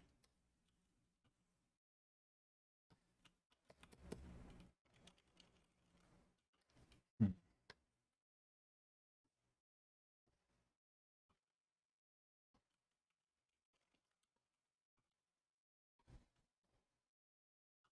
I could go like green down here. I don't know how much steampunk is gonna have with like green stuff, but I do feel like there could be an element of greenery down here. Hmm. Let me see. Okay. Like a big spiderweb of little details that are all interconnected, my brain would explode trying to compute all the details. The only reason I knew that was because a school trip years ago to the Tower of London. Yeah, but see that's the thing though, right? It's like this is.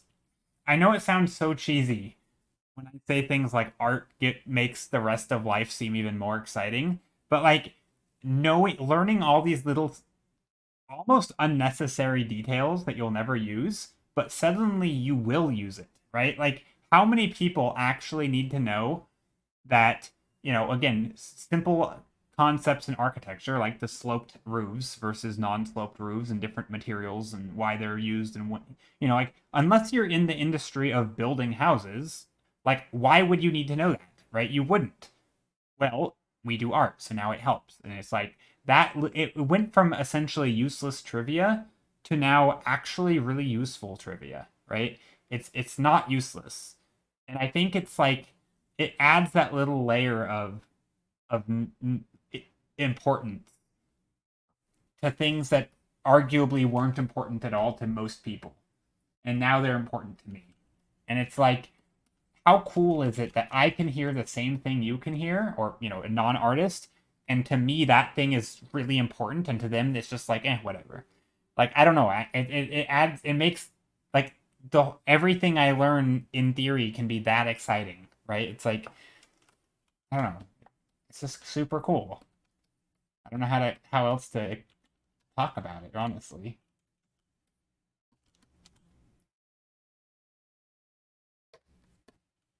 Okay, I am trying to do some stuff here, and I'm struggling. The colors are just atrocious, but that's okay. Values are okay.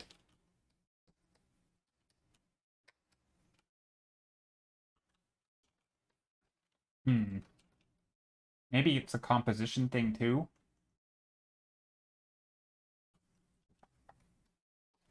I don't know. I'm kind of just goofing around with colors until I find something that I'm gonna like. Maybe. Ooh, I have another idea. Speaking of goofing around, it can be good to test your. You can go to like hue saturation. You can just change the hue and see what happens. You might get ideas that you hadn't had before. Like, this could be. Oh, that's kind of ugly. But just by changing the color palette, you could maybe make it more like villainous or something.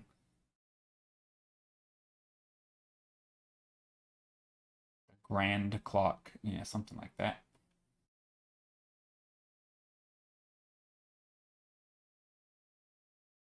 Okay. I do like this, I think, but yeah. Okay.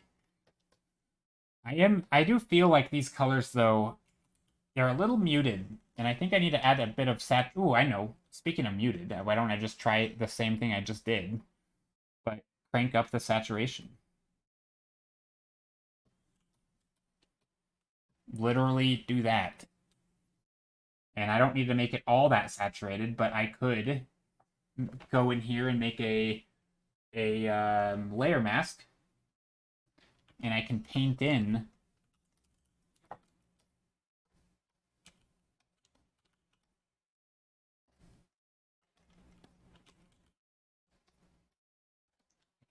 a bit of saturation just in select spots. Doesn't have to be all saturated, but it can be a fun way to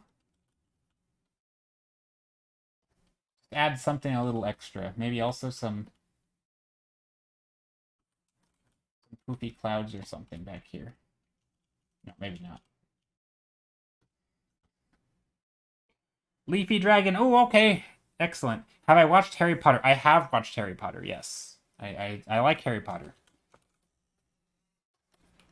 I will send you Leafy Dragon. Do you? I don't think I've ever sent you anything before, unless you've had a name change. But there is that. If you'd like to let me know where to send your print, that would be great. You can also do that in Discord if that's a better way for you. Either way, but yeah. Also, there is one person though who I have not sent their print yet because you redeemed a print that I do not have, and it's like coming up on 3 weeks or 4 weeks or something, and I still don't have it. I have not ordered the new prints yet because I want to finish a few paintings so I can add them to my to the prints that I have. But I've been really slow on finishing stuff, so I just need to hurry up and just order the new stuff. But anyway, everything except I do have Leafy Dragon. I do have that one, so I can send that out as soon as possible. I do not have the Wales print though. That one is still in limbo. At least I better have Leafy Dragon. No, I think I have a lot of it actually.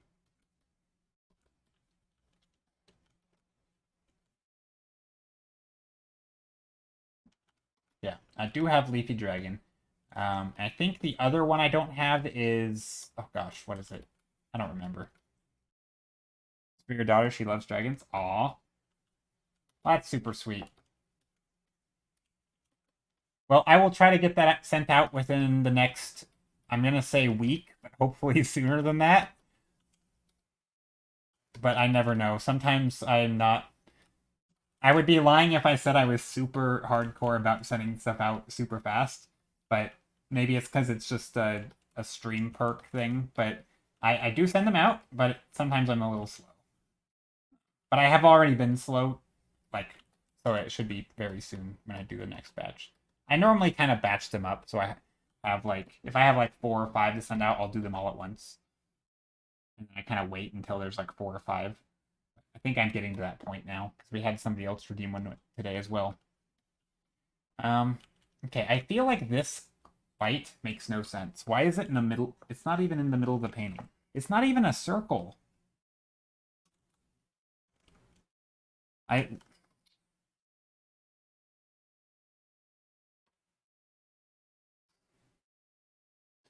Here we go.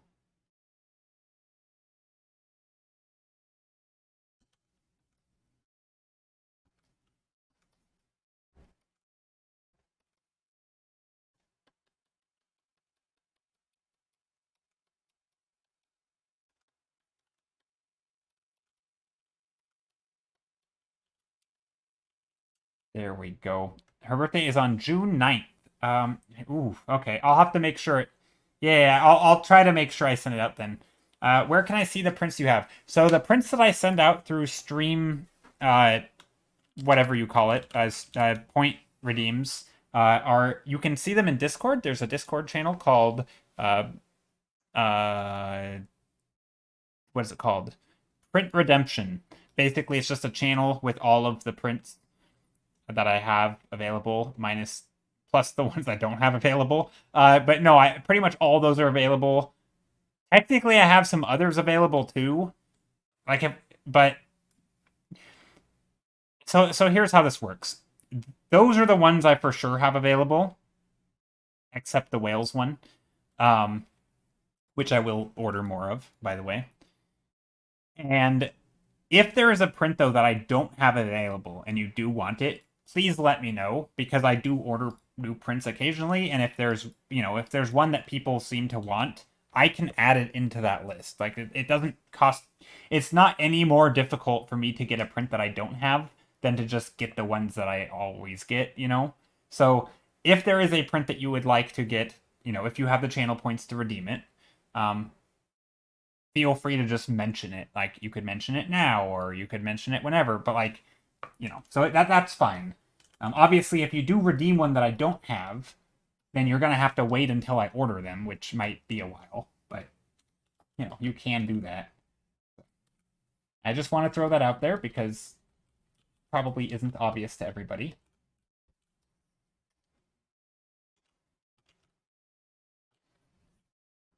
I mean, I don't want people to be in a habit of requesting prints that I don't have, but especially like right now, I'm getting ready to order more. So it would make sense that if there's one that you want, then let me know so I can order some of them. Because I haven't gotten any new prints in a long time because I just had a big backstock of them. But now that I need to order some again, anyway, I should do like I guess this is a very barren landscape. I'll probably be able to redeem something soon. Oh, nice, nice, nice. I always liked it. I always like that. I don't know. Something about it. It makes me happy to know that. I mean, look, I've realized what I'm doing. Trying to get people to, incentivizing people to hang out here. But it does make me happy that people are spending time here, and I'm always more than happy to send out prints as a result. So, thank you all for spending time here. Even though I know in some cases I am dangling a carrot, like look, free stuff. But is that the same as paying for views? I don't think it is. Am I evil? No, I'm kidding. No, but I am like enticing. It's like there's an element of like slimy business person, kinda subtle business person. Anyway, hopefully it doesn't come off like that, but who knows? Okay, let me find an image of a old clock. Old clock. Images.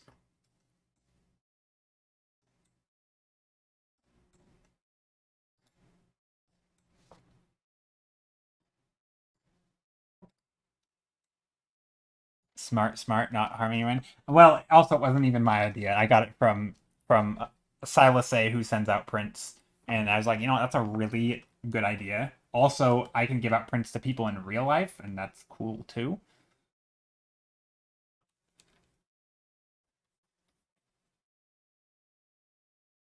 Wait, so what time? Okay, so what time should the clock be set at? So this looks like evening, so it should be like 6 or something, or 7.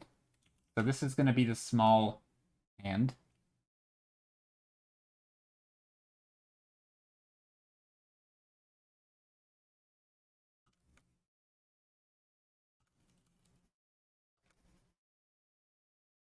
So here's the small hand.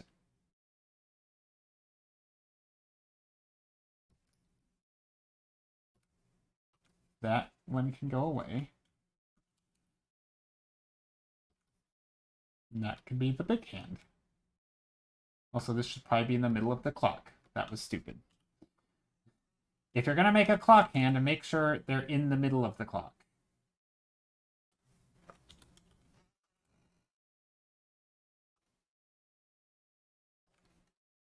There we go.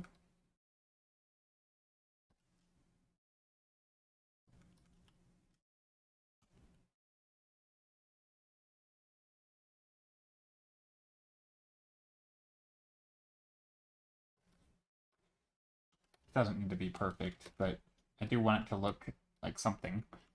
And then maybe there's like... I guess we can put something here. We can go like... I'm just going to write out the things. Like, wait, is that 6? Yeah, that's 6. Like that. And then over here is going to be 3. 1, 2, 3. Is that right? Yeah. 1, 2, 3. Maybe this should be smaller.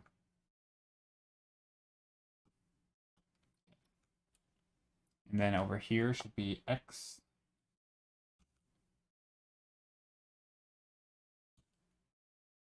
I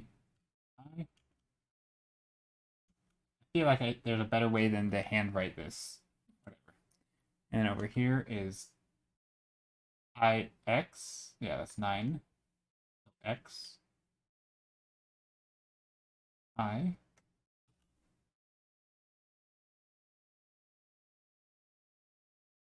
I think I'm getting these right. I could be mixing this up. This is X.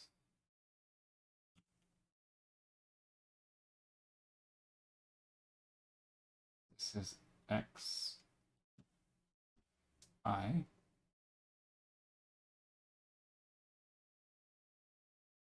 This is way more detailed than I like to do, but whatever. This is VII, or no, VI, wait, 5, 6, 7. That should be here, this next one. Okay, so right where the hand is VII. Trying to label clock hands is tedious. I don't like this kind of detail, and I shouldn't worry about this, but whatever. VII.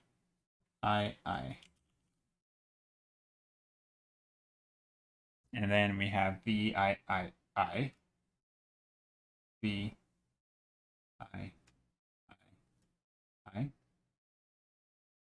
This is V. IV. IV. Definitely not perfect, but here we go. This is II. This is 2 I's. I. And this is just 1 I. There we go. Perfect. Now, I can put little shapes around this. Hello! How are you, Spiritless Wolf? Hope you're doing well.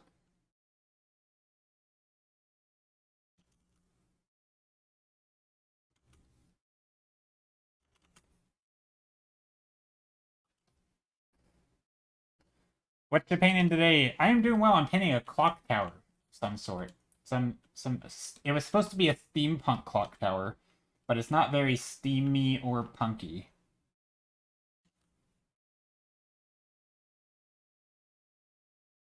Maybe there will be some random pipes and random gears.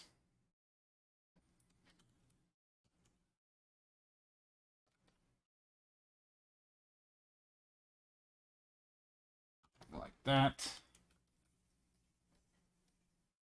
Maybe there's like a silhouette of people behind it. That could be kind of cool. Nah, maybe not. I don't know. I do feel like there should be some more intricacies, right? Like stuff like this around it.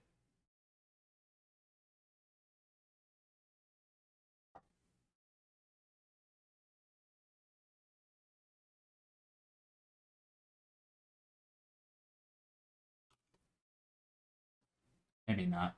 Whatever. We'll keep that though. And then maybe another ring around here.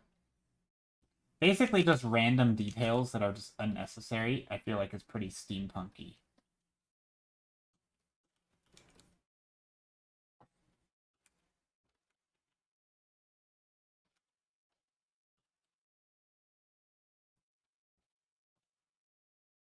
Stuff like this. Maybe not that. Actually, that was bad. Let's see. What else? I think this thing is kind of cool. I feel like we could even put some lights on here.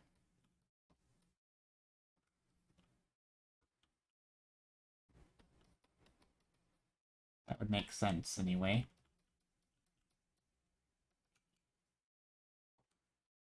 Ooh, this bright blue is kind of neat.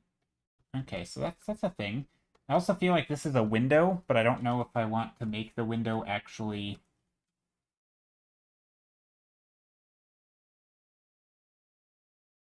I don't actually know if I want to make the window open. Maybe it'll be closed.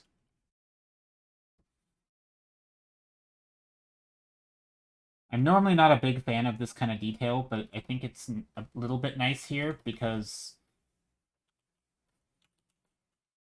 Well, I don't know why, but I think it's nice. But yeah, anyway, thank you. I appreciate it, Spiritless Wolf. Anyway, how are you today? What are you up to? What is everyone up to? Maybe there's buildings back here as well. I feel like we totally need buildings.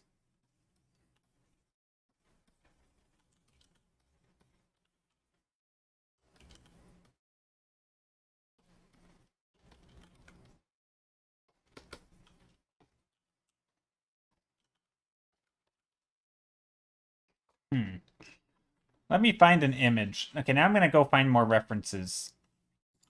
Steampunk house.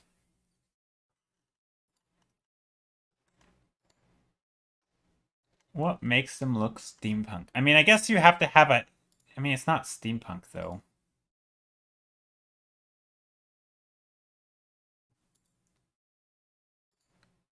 I guess steampunk is so much more fashion and stuff than actually...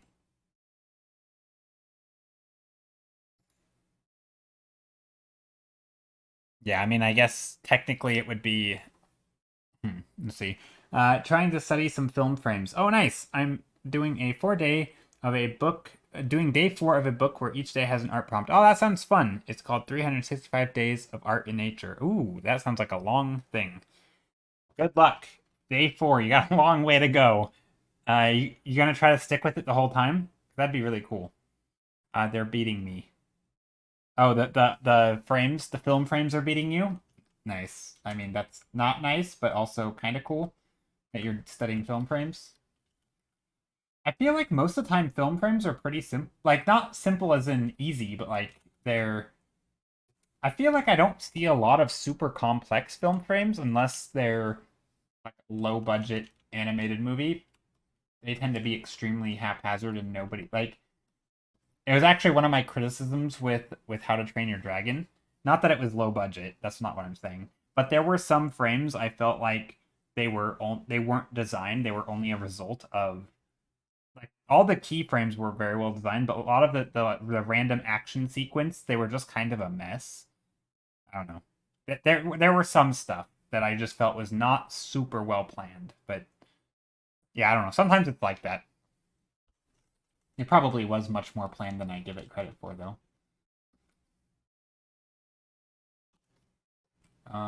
What am I trying to do here? I do feel like this lighting is not great.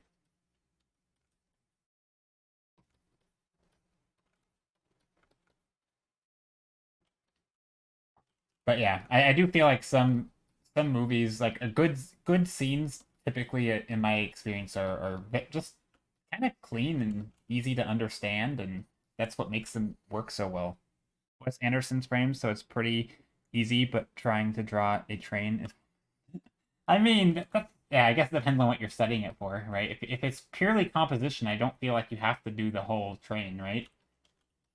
I don't know. Maybe I'm weird in this, but whenever I think of studying film, I almost always think of it as from a compositional point of view, like a lighting setup or maybe color of lighting or just arrangement of things. I realize there's other stuff you could study. You could study character design, right?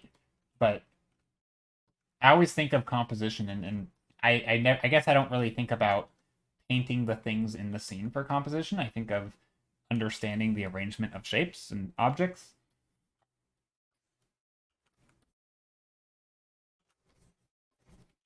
But yeah, I get it. That's Yeah, I'm going for values. Yeah. But see, then you could just block in the general values and wouldn't have to be. Yeah, I don't know. Okay, let me see. Steampunk house art. Let's look at other people's steampunk houses.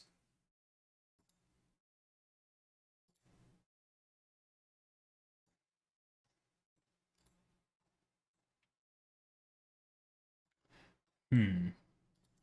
Ooh, that's cool. I like the style of that, actually. You know what? I'm gonna add some greenery. I always like greenery. Greenery is like my favorite. I don't know why. Also, I realized that Victorian thing. I just saw some steampunk house with like some greenery, and it just made me realize that there are things like certain styles of gardens in certain eras, and it would make sense to introduce some of that into the design because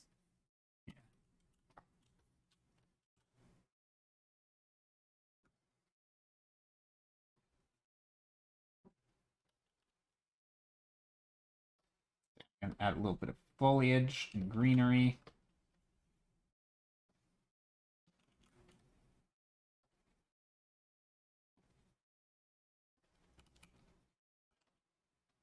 I just also feel like it's going to add a little bit of color.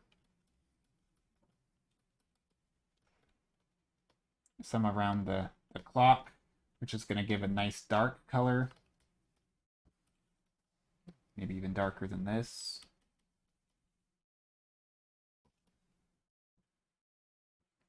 And then I can have some in front of the clock.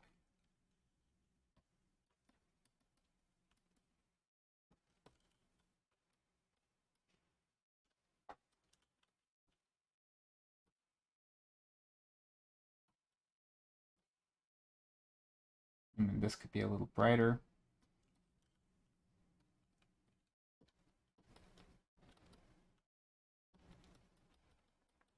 Here we go. Something like that. Again, that might be a bit too much, but I think it's kind of cool. Um, let's see. Isn't there a steampunk house in Breath of the Wild? Maybe. With greenery and this composition, want you might want to look into solar punk. Yeah, it's kind of solar punky, but no, I think it can still be steampunk. Whoa, that was the wrong layer. Okay, whatever. Yeah, I mean it could be solar punky, but I don't know. I'm pretty indifferent, honestly. I guess if it bridges, I don't think it matters what I call it, to be honest. I mean, obviously, if this were a real prompt by a designer and they had a vision for a game, right, and they were like, "This is needs to be branded as steampunk," like obviously, then I wouldn't be branch. I would stay far away from other things. I would stay in steampunk, right? But this is not for anyone else. This is for me. This is just coming up with a fun design. Um, So yeah, I get it. And I do think solar punk and steampunk and all those other punks, um, you know, they're all obviously different and they all have their place, but I like them all. I mean, kinda. I don't know. I think steampunk's cool. I don't really have a strong visual library for steampunk. It's not something I consume a lot of. I don't even know really anything that is steampunk in terms of works of fiction or anything. All I know is, like people have mentioned, Howl's Moving Castle. I know that is based on like Victorian era stuff, sort of steam engine and that kind of tech, and it's sort of like the future is a sci-fi version where everything is steam powered. And I kind of get the idea, and I know some of the source material, but I don't really know like current modern examples of it. I don't know. I'm definitely not very familiar with it.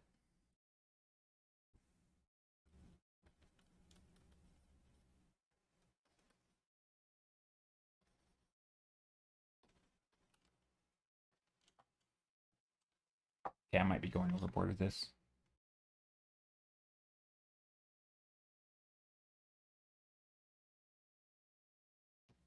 Oh, where you find the person who has a machine where you give ancient parts to get cool gear. Yeah, maybe. I don't know. I've never played Breath of the Wild, but I could see that.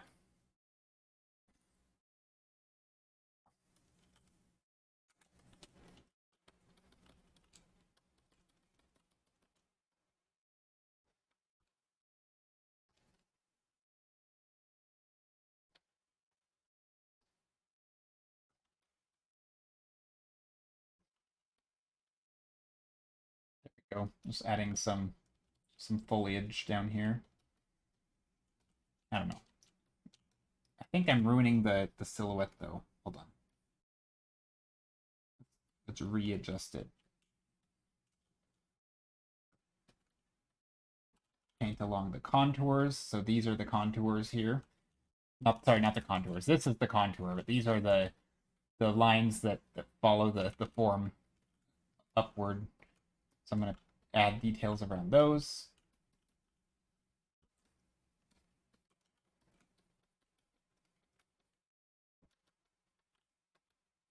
Also taking some of these dark colors.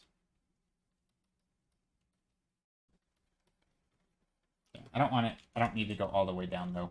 Just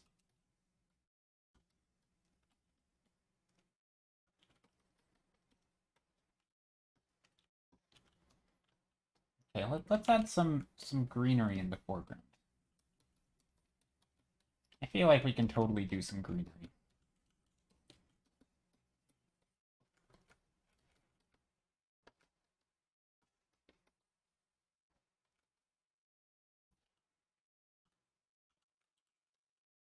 Maybe there's like a pathway here or something. It could be kind of nice.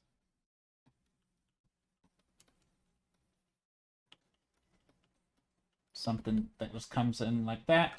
Basically, I'm just trying to add a little bit of charm to this place because it was looking a little dismal. I don't like this sort of desolate looking landscape. I don't know. I don't like it. I always like life and making it, I don't know, stuff just a little more vibrant. If I can inject some happiness into the scene. Even though it's still very, it's nighttime, it's pretty overcast. You haven't played Breath of the Wild? No, I haven't played Breath of the Wild. Never have. I was mentioning earlier today, I don't really play a lot of different games. I mean, I've seen a lot of screenshots from Breath of the Wild, but yeah, never played it myself. Actually, I've talked about this at the last couple streams, I think. It's a great oh, thank you. I'm glad you like it. It's kind of dark. I feel like it's a weird painting. I don't know. I'm not sure how I feel about it. It's coming along, I suppose.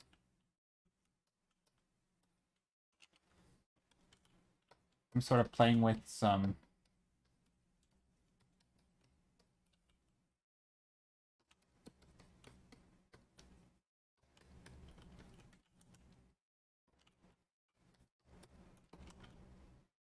I'm just trying to play with some stuff now.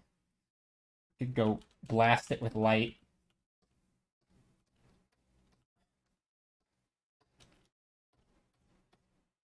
Actually, that looks pretty cool, to be honest.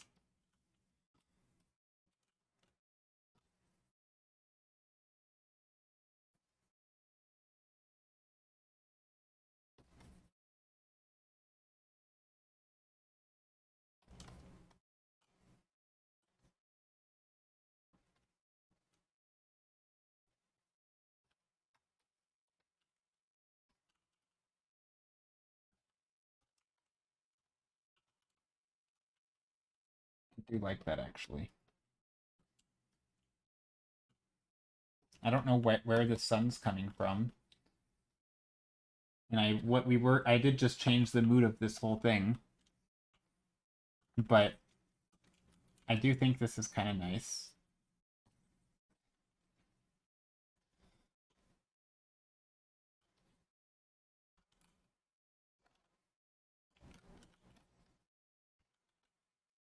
Yeah, that's kind of nice. Carve out some of this. I don't want the whole background to be bright, but I do want the lighting on this. I mean, the lighting on this is kind of cool.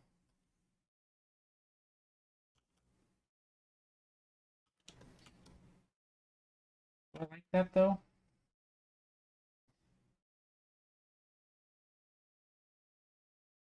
I mean, I guess I could try the same thing, but intentionally make the light different. So I could carve in the light, for example, like maybe from direct right. So I carve in here.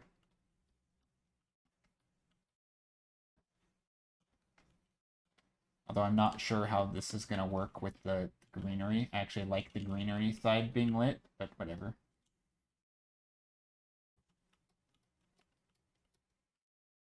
This turned out super pretty. Just got back from the lurk. Ah, hey Skittle. Thanks.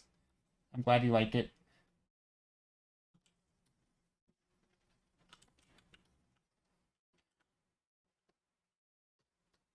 Yeah, I'm trying to figure out how to add some lighting on this. I wasn't actually planning on putting any lighting, but it does kind of make sense to put some.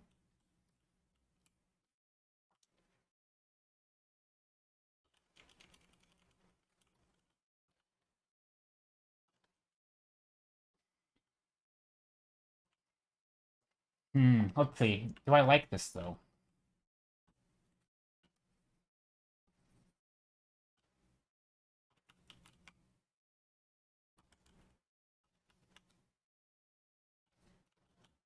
Yeah, I think I like it.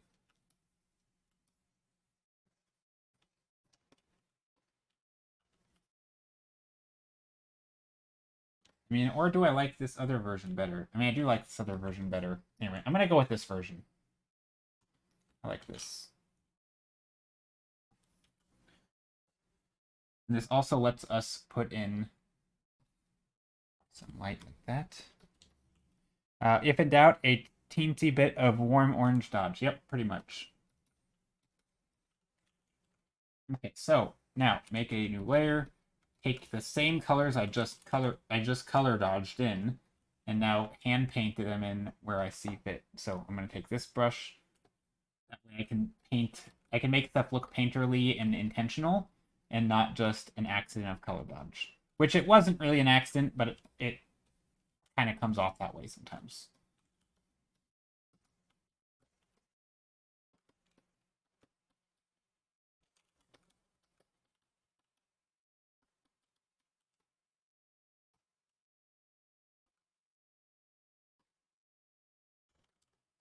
What's this little bright spot there? I don't know. Let's see. We get some green lights in the background. What about some yellow lights in the background? Just trying to add some variants of shapes and forms in the background. Thinking about composition again.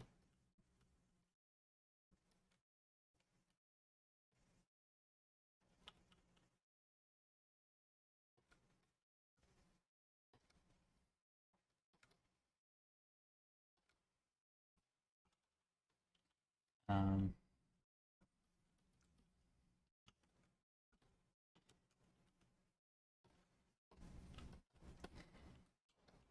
Maybe a little tree here. Could be a thing.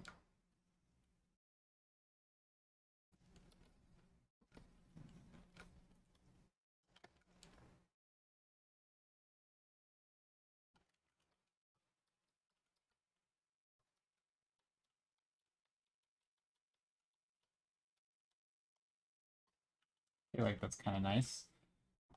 We're almost making this place look tropical, but whatever.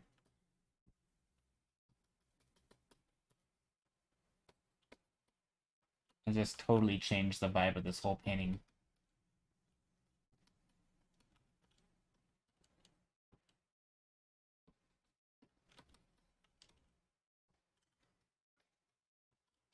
And now the foreground, and then I think I'm going to be done for today. Orange color dodge is too addicting. It really is. Orange color dodge is fantastic. If you guys don't know, orange color dodge just looks amazing. Especially if you're painting with like muted purples and pinks and oranges. Basically any gray color that has a bit of orange in it. Things getting tropical when you walk in, exactly. A little bit tropical. I mean, we started out kind of steampunky, and now we're like hitting the tropics. I don't know, something. Yeah, sort of steampunk tropical, if that's even a thing. Clock tower, tropical clock tower. I'm not really sure. I mean, we just kind of went with the flow and designed whatever we thought looked cool, honestly. I do feel like this should probably be a little darker over here. I feel like the shape of this is confusing. Here, maybe I'll go back to that later. I'm not a big fan of keeping layers too separate, but in this case, I think carving out a shadow shape here is important.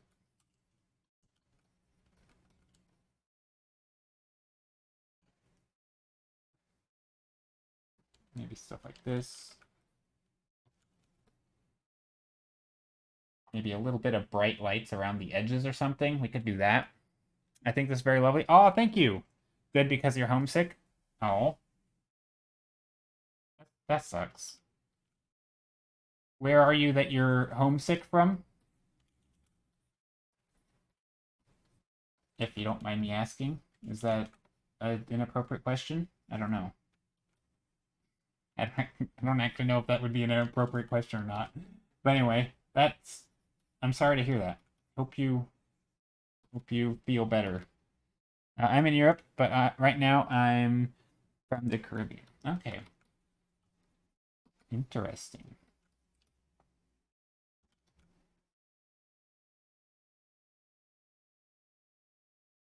I don't think I've ever been homesick. I feel like I've always loved the idea of getting away from home. Not because my home is bad, but because, I don't know, I think I just grew up very independent, kind of, in a way.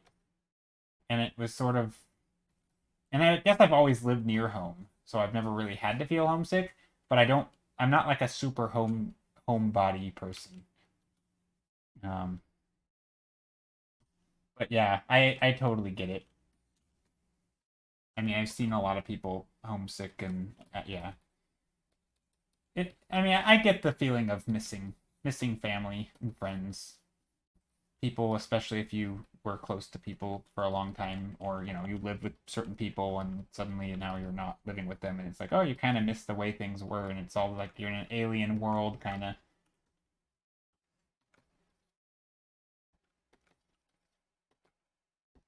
So I think I get it, maybe.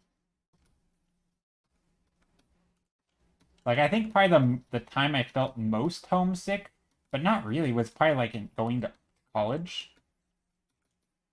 But again, I don't even know if that counts because that wasn't like proper homesickness. But anyway, studying abroad. Ah, I see. Yeah, that's true. That's a far away from home, right? So that makes sense. I mean, it would have made sense anyway. But yeah, that's cool though. What are you studying? Ooh, I think I'm ruining my values with this.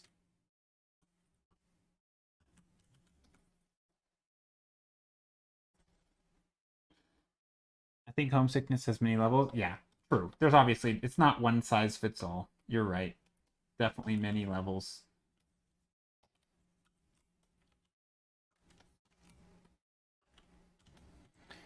Okay, let me try something because I'm starting to lose grasp of this, and I need to end stream. So I'm gonna try to do an overlay.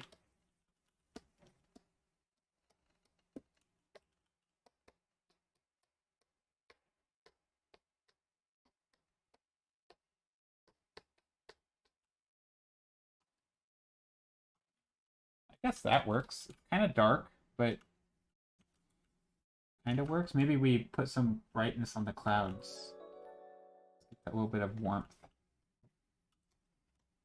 I don't know. This is a weird painting. I'm not. This is not something I do very often. We very, very, very rarely do vertical paintings like that. I'm doing your master's, so in grad school for classic history. Oh, cool.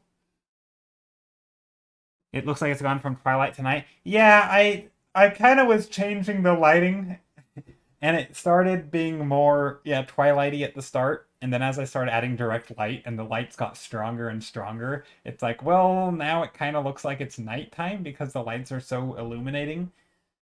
And it just slowly changed over time.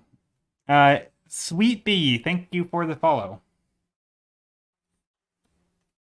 And then this, of course, darkening the scene. I don't know. I'm still torn. I just my main concern right now is making stuff read well. Right. I think this is. I guess it's really not that much different. I don't know. I think this is just a stronger impact. Also, it's night and this is glowing, and I don't know where this light's coming from though. I think realistically, this should not be glowing at all. Right. This should just be dark.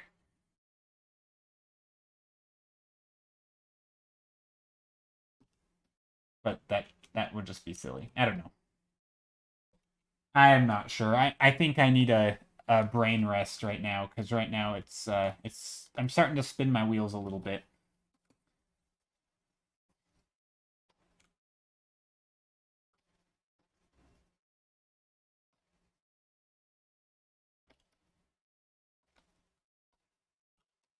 I guess Twilight would make more sense though, wouldn't it? Because then we could actually justify the bright lights.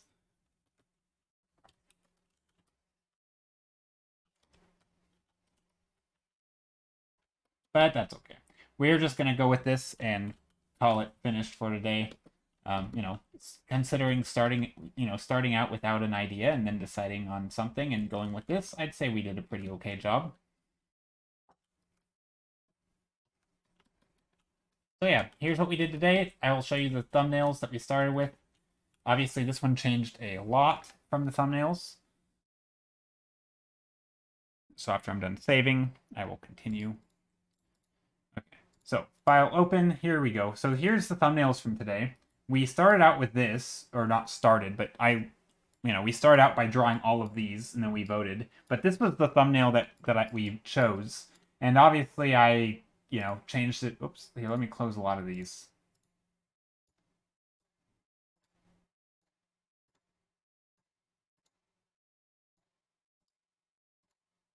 Yeah, so we went from this to this. So yeah, I mean we actually kept the same silhouette mostly. I don't know.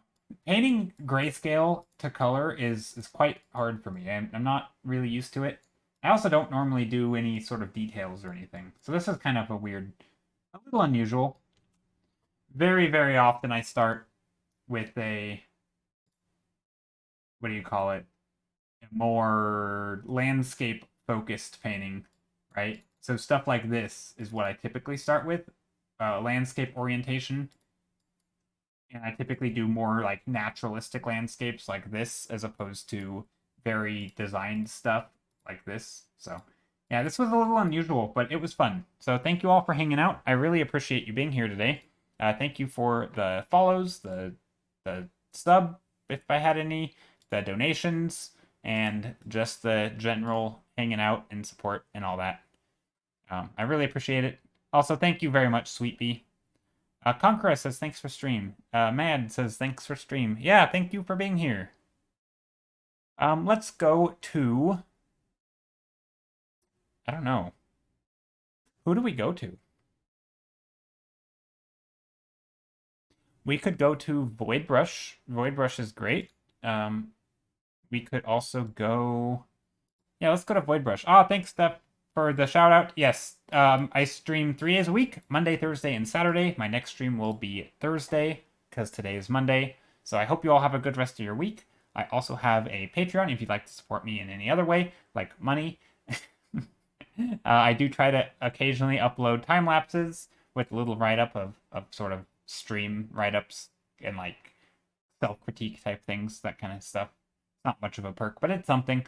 And yeah, and I have a YouTube channel and other stuff and social medias, all this stuff. Thank you all for being here. We're gonna go say hi to Void Brush. I don't know what he's painting today, but it looks like he's doing some sort of spooky scene.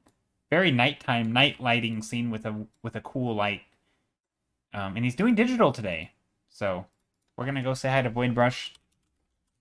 Good friend of the stream.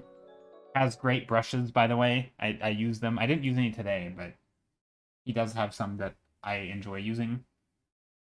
And yeah, thanks again for being here. I really appreciate it. Parasitic Sun, how are you? Thank you again for, yeah, thanks for being here. Thank you for the follow, and have a good rest of your week. See you all Thursday, same time. Bye.